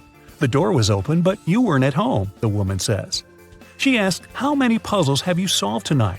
You realize it's time to look at what you've got. 0 to 3 points. It's too early for you to go out to patrol the streets of a dangerous city and help people. You need more experience. Practice and solve more logical puzzles. 4 to 8 points. Not bad. You've solved more than half of your cases. The city is grateful for that. 9 to 11 points. You're one of the best detectives in this city. Every day you help people, but you feel that you can do better. 12 to 14 points. The sirens of police cars, screams, suspicious faces in dark alleys. You can't live without it, and the city can't live without you. Wow! While working late at night in a top-secret laboratory, Michael finally managed to create the DNA of a hybrid monstrous creature. After all that hard work, he decided to grab a quick coffee and donut as a little reward. But he came back and saw that the specimen had disappeared from the incubator. Michael lined up Ryan, Jeff, and Laura and confronted them. Who took an important top-secret piece of research I was working on? Ryan said he'd been busy doing some additional research on a separate project and had no idea what was going on. Jeff said he hadn't touched the hybrid creature and had been in the archives digging through some files he needed. And Laura said she had been in the bathroom the whole time. So, who took the specimen?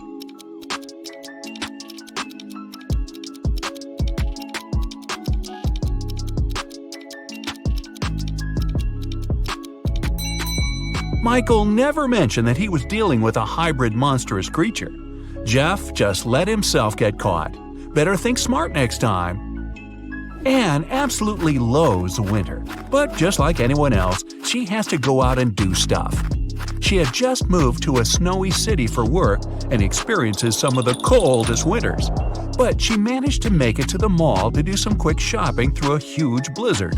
When she came back to her parked car, she discovered that someone broke into it and took her belongings. When the police lined up the three suspects, they each gave their stories. Francesca said she had been polishing her car outside and didn't know anything. Ned said he had been shopping for clothes, and Earl said he'd been sitting in a cafe on the upper floor of the mall. The police arrested the suspect. Who was it?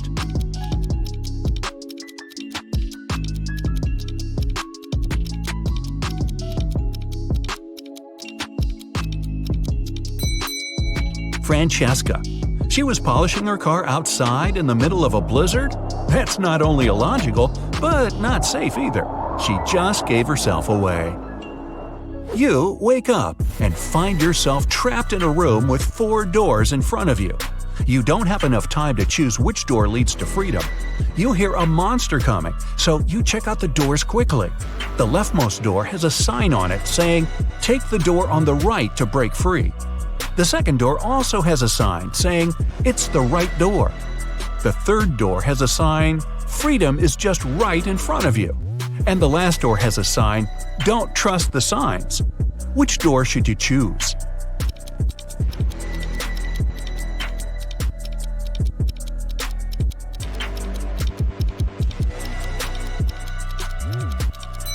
The last door.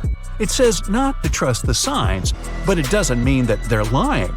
The first door says to take the door on the right. Not necessarily the last door on the right, but just the one on the right. The second one says it's the right door. Not the correct door, but the right door, as in the door on the right. The third door says freedom is just right in front of you. That just doesn't make any sense, does it? So it's the last door on the right that leads to freedom. Mason was extremely happy when he got the news that his sister Jane was coming to town. He had just started a new job and couldn't wait to host her for the first time. She was only able to see some nice pictures of the places he visited, including where he lived. When he picked her up from the airport, he noticed something slightly off about her.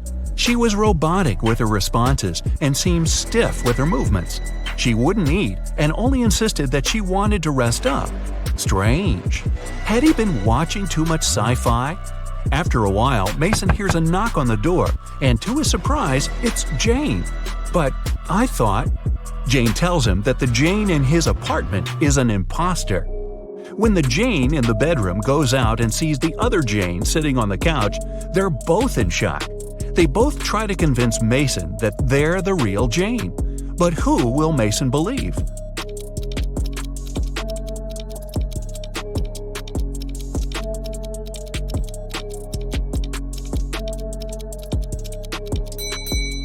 It's pretty normal to come back from a trip pretty tired and wanting to rest. But how did the second Jane know where Mason lived without prior knowledge? And she didn't even break a sweat running up to the apartment. On a nice day, Vivian, who lived in a town on the seashore, decided to go for a hike alone.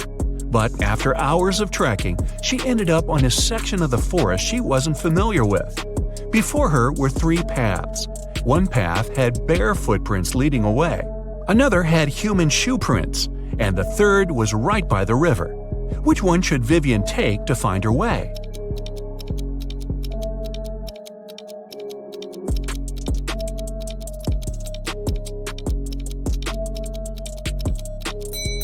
The river path.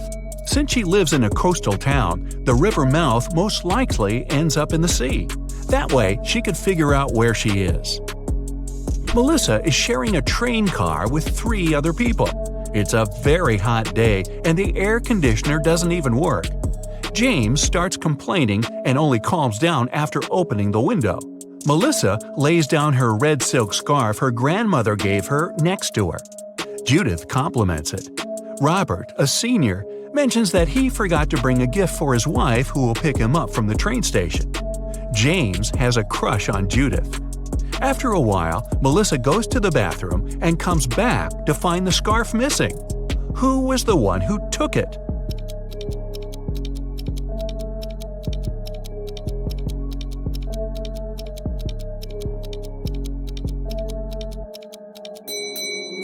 None of them. It was a hot day and James opened the window. The wind sent the scarf flying right out of it. Some zombies have Diego trapped in a room. They're surrounding him. He's stuck and can't escape. Their arms are breaking in and reaching for him. When Diego looks around, he realizes that he's in a small newspaper stand with magazines and pocketbooks. And looking around him more attentively, he finds a roll of tape nearby. How can he avoid those nasty bites?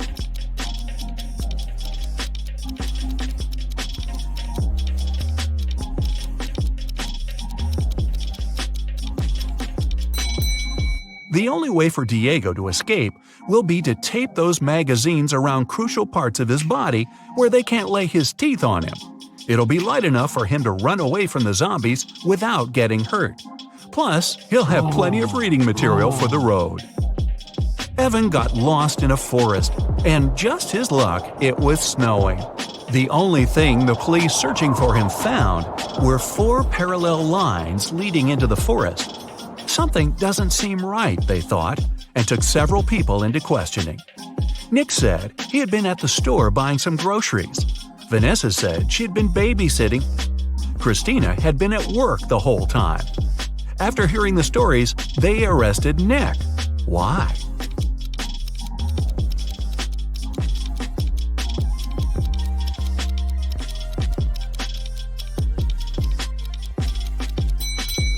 Nick was in a wheelchair. The 4 parallel lines were left by Nick rolling into the forest and back out. It's the beginning of a new school year, and Dave started a new job as a computer studies teacher at a local high school. Another fellow teacher, Roy, didn't really welcome him because he wanted that position. But at the end of the day, there was a security breach which leaked out a lot of important information about the school. When the police questioned everyone, including Roy and Dave, they each gave their stories. Dave said, "I was checking exam papers and was at the staff room the whole time." Roy said, "I was preparing homework for my classes when everything happened." Who should the police arrest? Who was lying?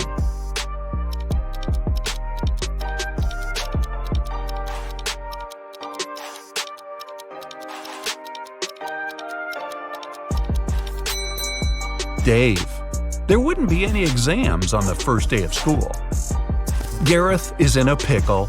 He's at the police station looking at the lined-up suspects, one of whom stole Beth's bag while she was having a picnic in the park.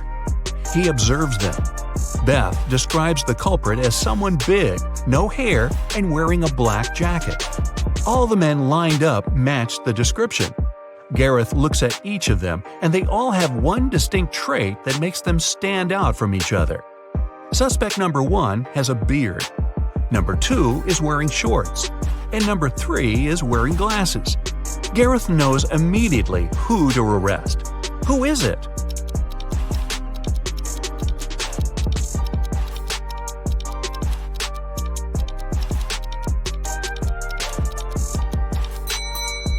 Suspect number 1 has dirt all over his boots. The rest are all clean. He ran through the mud tracks while Beth was having a picnic.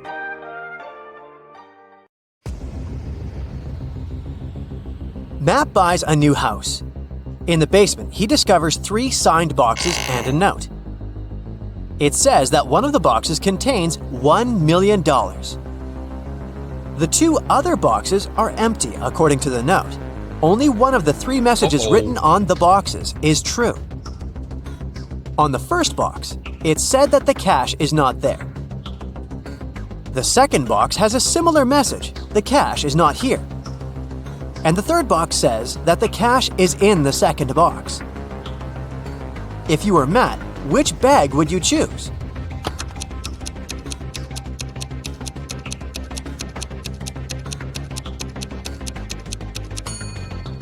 Matt should choose the first bag, as we know only one of the clues is true. So the money should be in the first bag. Matt walks out of his house and goes to the garden. He pulls out his right hand. Suddenly, a bee lands on it. What's in Matt's eye?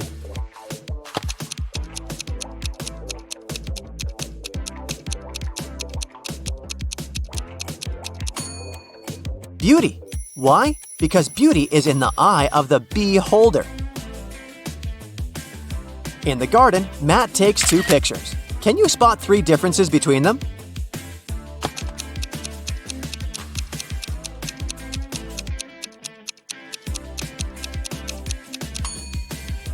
Here they are. Matt returns home and figures out that someone has broken into his house, and the thief has just left. How did Matt figure this out?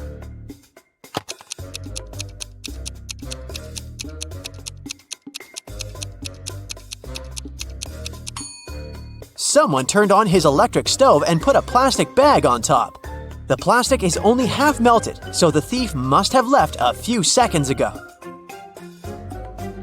Matt goes to his favorite vegan restaurant as usual on Fridays. He orders a slice of pizza, puts it on a table, and leaves for a couple of minutes to wash his hands. Then Matt comes back and finds out that his pizza is gone. He interrogates 3 customers nearby. Harold says, "I'm not hungry, so I didn't even look at your food. I came here for the sake of coffee." Bella says, "I was having a video call with my boyfriend. He lives in another country, so we go on virtual dates every Sunday. Distance is so exhausting." And Anna says, "I was taking pictures of my food, so I didn't look around. You can check them out if you don't believe me." After hearing about what they had to say, Matt knows for sure who's a liar. What about you?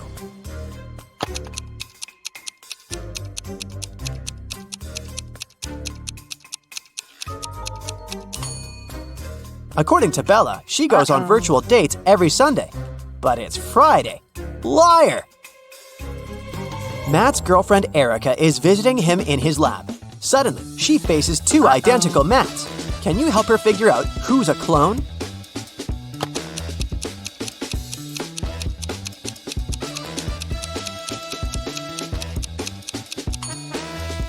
The guy on the right has a scar on his arm. Meanwhile, the clone doesn't have any because his skin is brand new.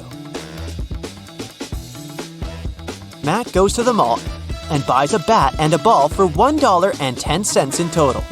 The bat costs $1 more than the ball. How much does the ball cost?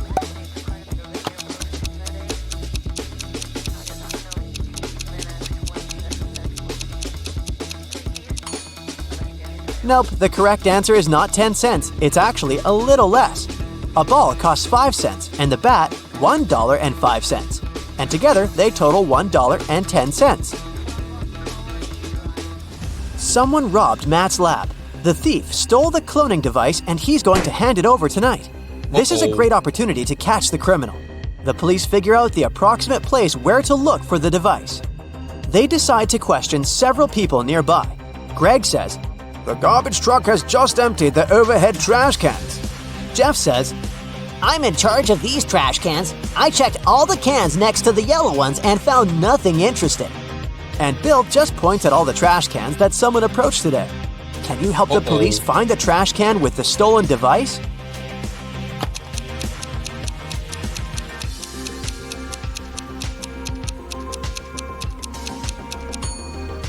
First of all, we need to calculate the top cans. And now let's check all the remaining trash cans which people were approaching. The next step is to remove those next to the yellow ones.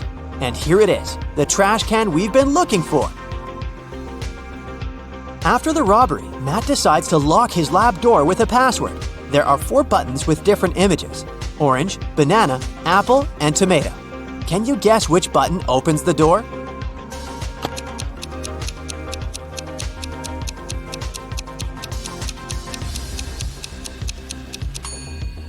The odd one out is the tomato because all the others are fruits, so it should open the door. A priceless crystal disappeared from the local science museum. The thief left no trace behind. After analyzing the museum's security cameras, Matt invites 3 suspects for an interrogation. The security guard says, "I only left my post once during lunchtime. I can swear that the crystal was still there when I came back." The museum curator says, "I spent the day guiding a tour of foreign scientists. They came to see the crystal at the beginning of the tour. It was still shining bright in its place." One of the visitors says, "I only popped in for a quick visit. I didn't even pass through the room where the crystal was kept."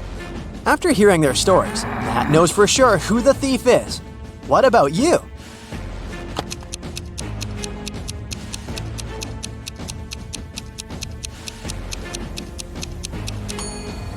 It was the visitor. He hid the crystal in his sleeve. Matt's brother Greg arrives at his house to eat together. He yells, "Matt, the microwave is on, and it's already defrosting our dinner!" Greg hears Matt's reply from the bathroom. "Could you please check the microwave and let me know how much time is left?" Greg grabs his phone and calls the police. He reports a dangerous situation involving his brother. How did he know?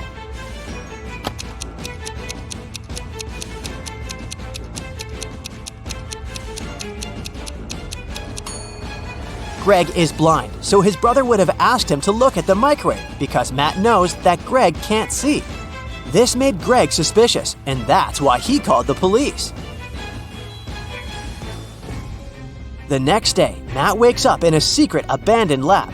He wanders around and finds 3 doors leading to freedom, but each door is hiding an unpleasant surprise. Here's a creepy monster sitting in a cage behind the first door. It's very hungry and angry. There's a bunch of venomous snakes crawling behind the second door, and the lights are off, so Matt won't be able to see them. And behind the door, there's a huge fire. Which way is more or less safe?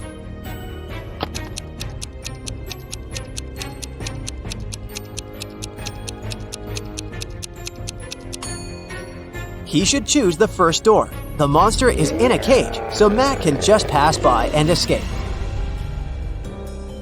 Matt manages to escape and enters the nearest gas station. He spots 3 odd things about this place right away. Can you see them too?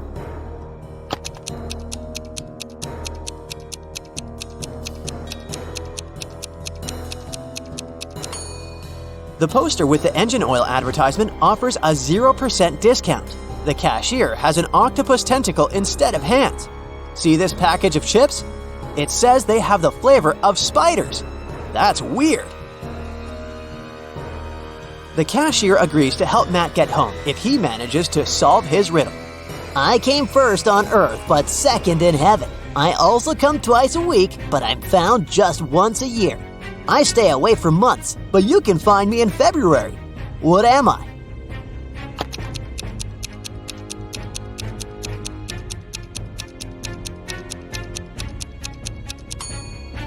The correct answer is the letter E. Matt returns home and finds out that someone has left homemade cookies on the kitchen table. He examines all the doors and windows. He finds no signs of a break-in. Matt decides to question 3 suspects who have a key. His mother says, "I spent all day with my yoga teacher, and my class ended 10 minutes ago, so I didn't have time for cookies." The plumber says, "I fixed the kitchen sink in the morning and left for home. Why would I bring you any gifts?" And Matt's girlfriend Erica says, "I visited your house a couple of hours ago to drop off some shopping bags and left for the gym. I didn't see any cookies." Who's lying?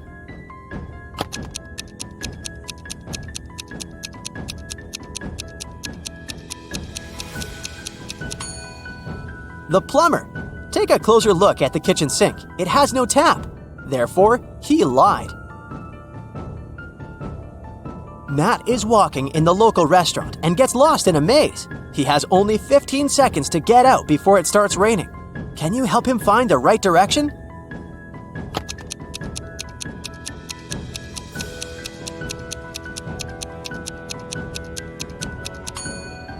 Ready to see the answer? Here's the correct route.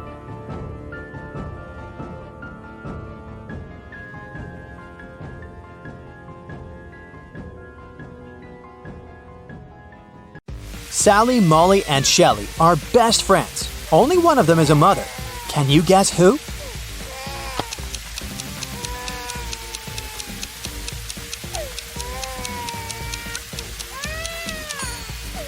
Sally keeps diapers for newborns in the bathroom, so she's a mother. Sally, Molly, Shelley, and their friend Eric go for a walk late at night. They need to cross a bridge that will be lifted in 11 minutes. It will take Sally 3 minutes to cross it. Molly needs 4 minutes, Shelley 1 minute, and Eric 2 minutes. The bridge can only hold 2 people at a time, and the guys only have 1 lantern. So whoever crosses the bridge, someone has to go back to give the lantern to the others. What should they do?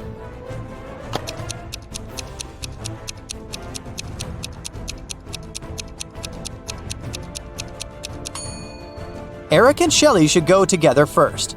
It will take them 2 minutes to cross the bridge. Then, Shelley will spend a minute going back and passing the lantern. Then, Molly and Sally will cross the bridge. This will take 4 minutes.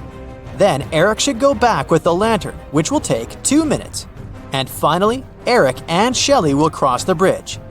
The total time will be exactly 11 minutes. Eric lives on a farm and grows fruits.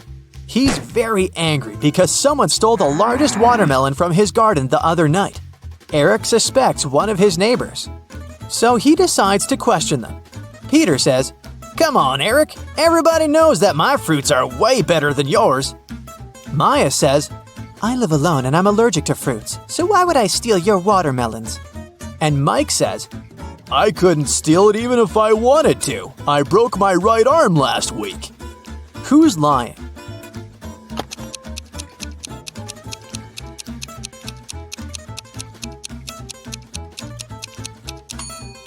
Maya.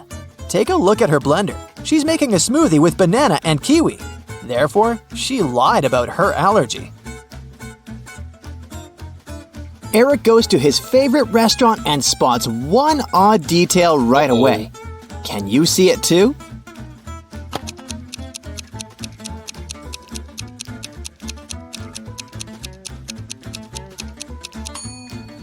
The lady on the right is trying to eat soup with a fork. After lunch, Eric decides to visit the local historical museum to see an exhibition of rare, fancy shoes. Oh no! Someone stole the most precious pair that belonged to a queen. The museum guard studies the crime scene. He's confused because the thief left no clues. Numerous guests visited this exhibition on the day of the robbery. The guard decides to examine the footage of that day and finds the thief pretty quickly. Can you also spot a thief among these people?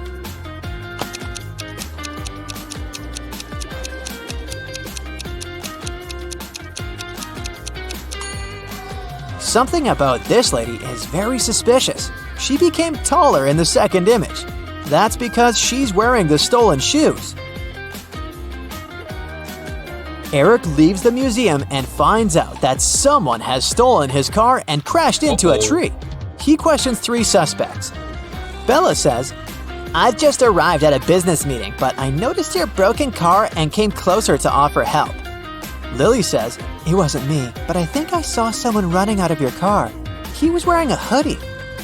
And Bill says, "My dog ran away this morning.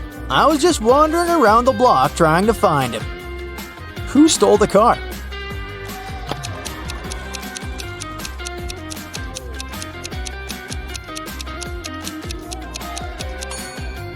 Bella's watch is cracked, so she probably broke it in the accident. The next morning, Eric wakes up and finds himself in the middle of an enchanted beach. There are 3 possible routes to a portal that will bring him back to his town. The first passage is on fire. Creepy snakes are crawling all over the second road, and the third road is covered with hot lava. Which way is more or less safe?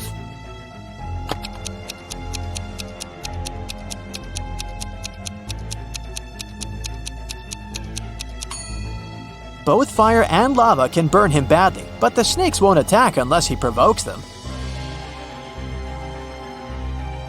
Eric enters the portal, but instead of returning home, he goes to prison. Eric spends a month in jail planning to escape. During this period, he dug a tunnel and packed a bunch of food to eat. This is it. He's running through the tunnel, but at the end of it, he faces 3 doors. The most strict and strong guard is hiding behind the first door. There's a hungry vampire behind the second door. He bites anyone who dares to enter. And there's an angry dog behind the third door. Just like the vampire, it likes to bite the prisoners. Can you help Eric choose the best option?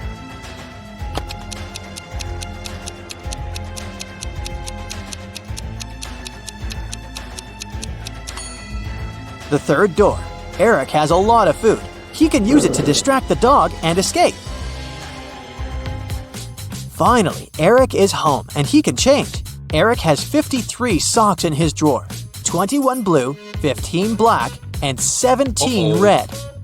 Suddenly, the lights are out and he's completely in the dark. How many socks must Eric take out to be 100% certain he has at least 1 pair of black socks?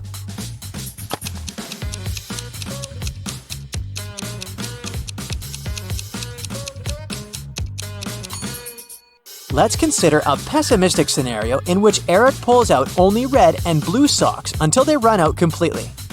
He'll need to pull out 38 socks in total before he can even start pulling out the desired color.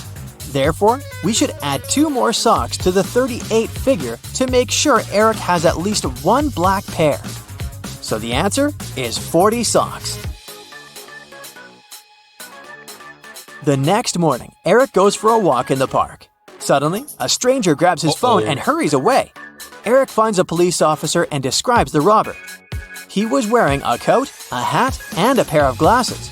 He also had a mustache. The officer runs in the direction that Eric shows him. A bit further, he finds a hat, a coat, and glasses lying on the ground. He decides to search the local cafe. There are 4 visitors inside. One of them is the thief. Can you spot who?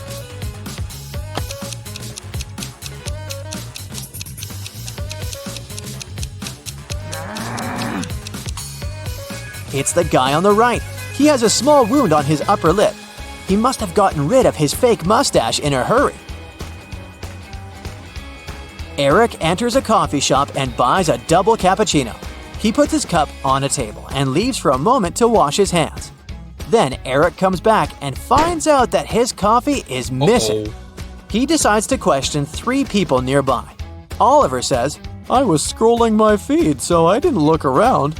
As for me, I can't drink cappuccino. I'm lactose intolerant." Nina says, "I also ordered 1 cappuccino, so this cup is mine. I can show you the receipt if you don't believe me." Sheila says, "I haven't been drinking coffee for 5 years because it makes me very anxious. Why would I steal your beverage?" After hearing what they had to say, Eric knows for sure who's a liar. What about you?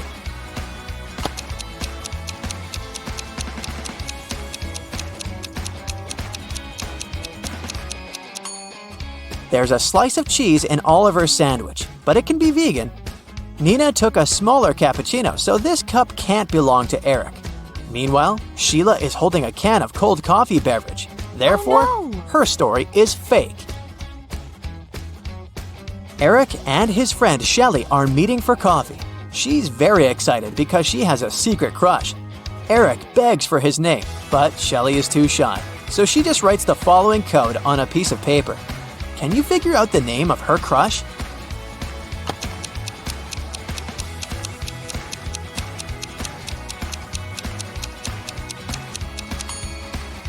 The numbers imply 3 months: December, August, and November. If we take the first letters of each month, will get the name Dan. Shelly's birthday is approaching. Eric decides to save some money for a gift.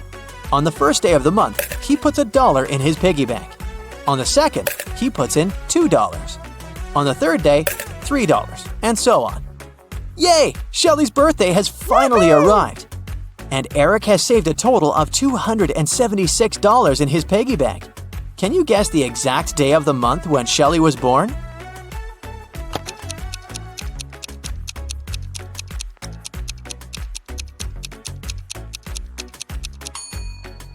Shelly's birthday is on the 23rd day of the month. The easiest way to crack this riddle without engaging in any formula would be to simply add the numbers until we get 276.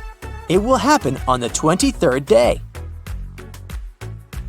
Eric gives Shelly her birthday gift and shakes her hand. Can you spot any mistakes in this picture?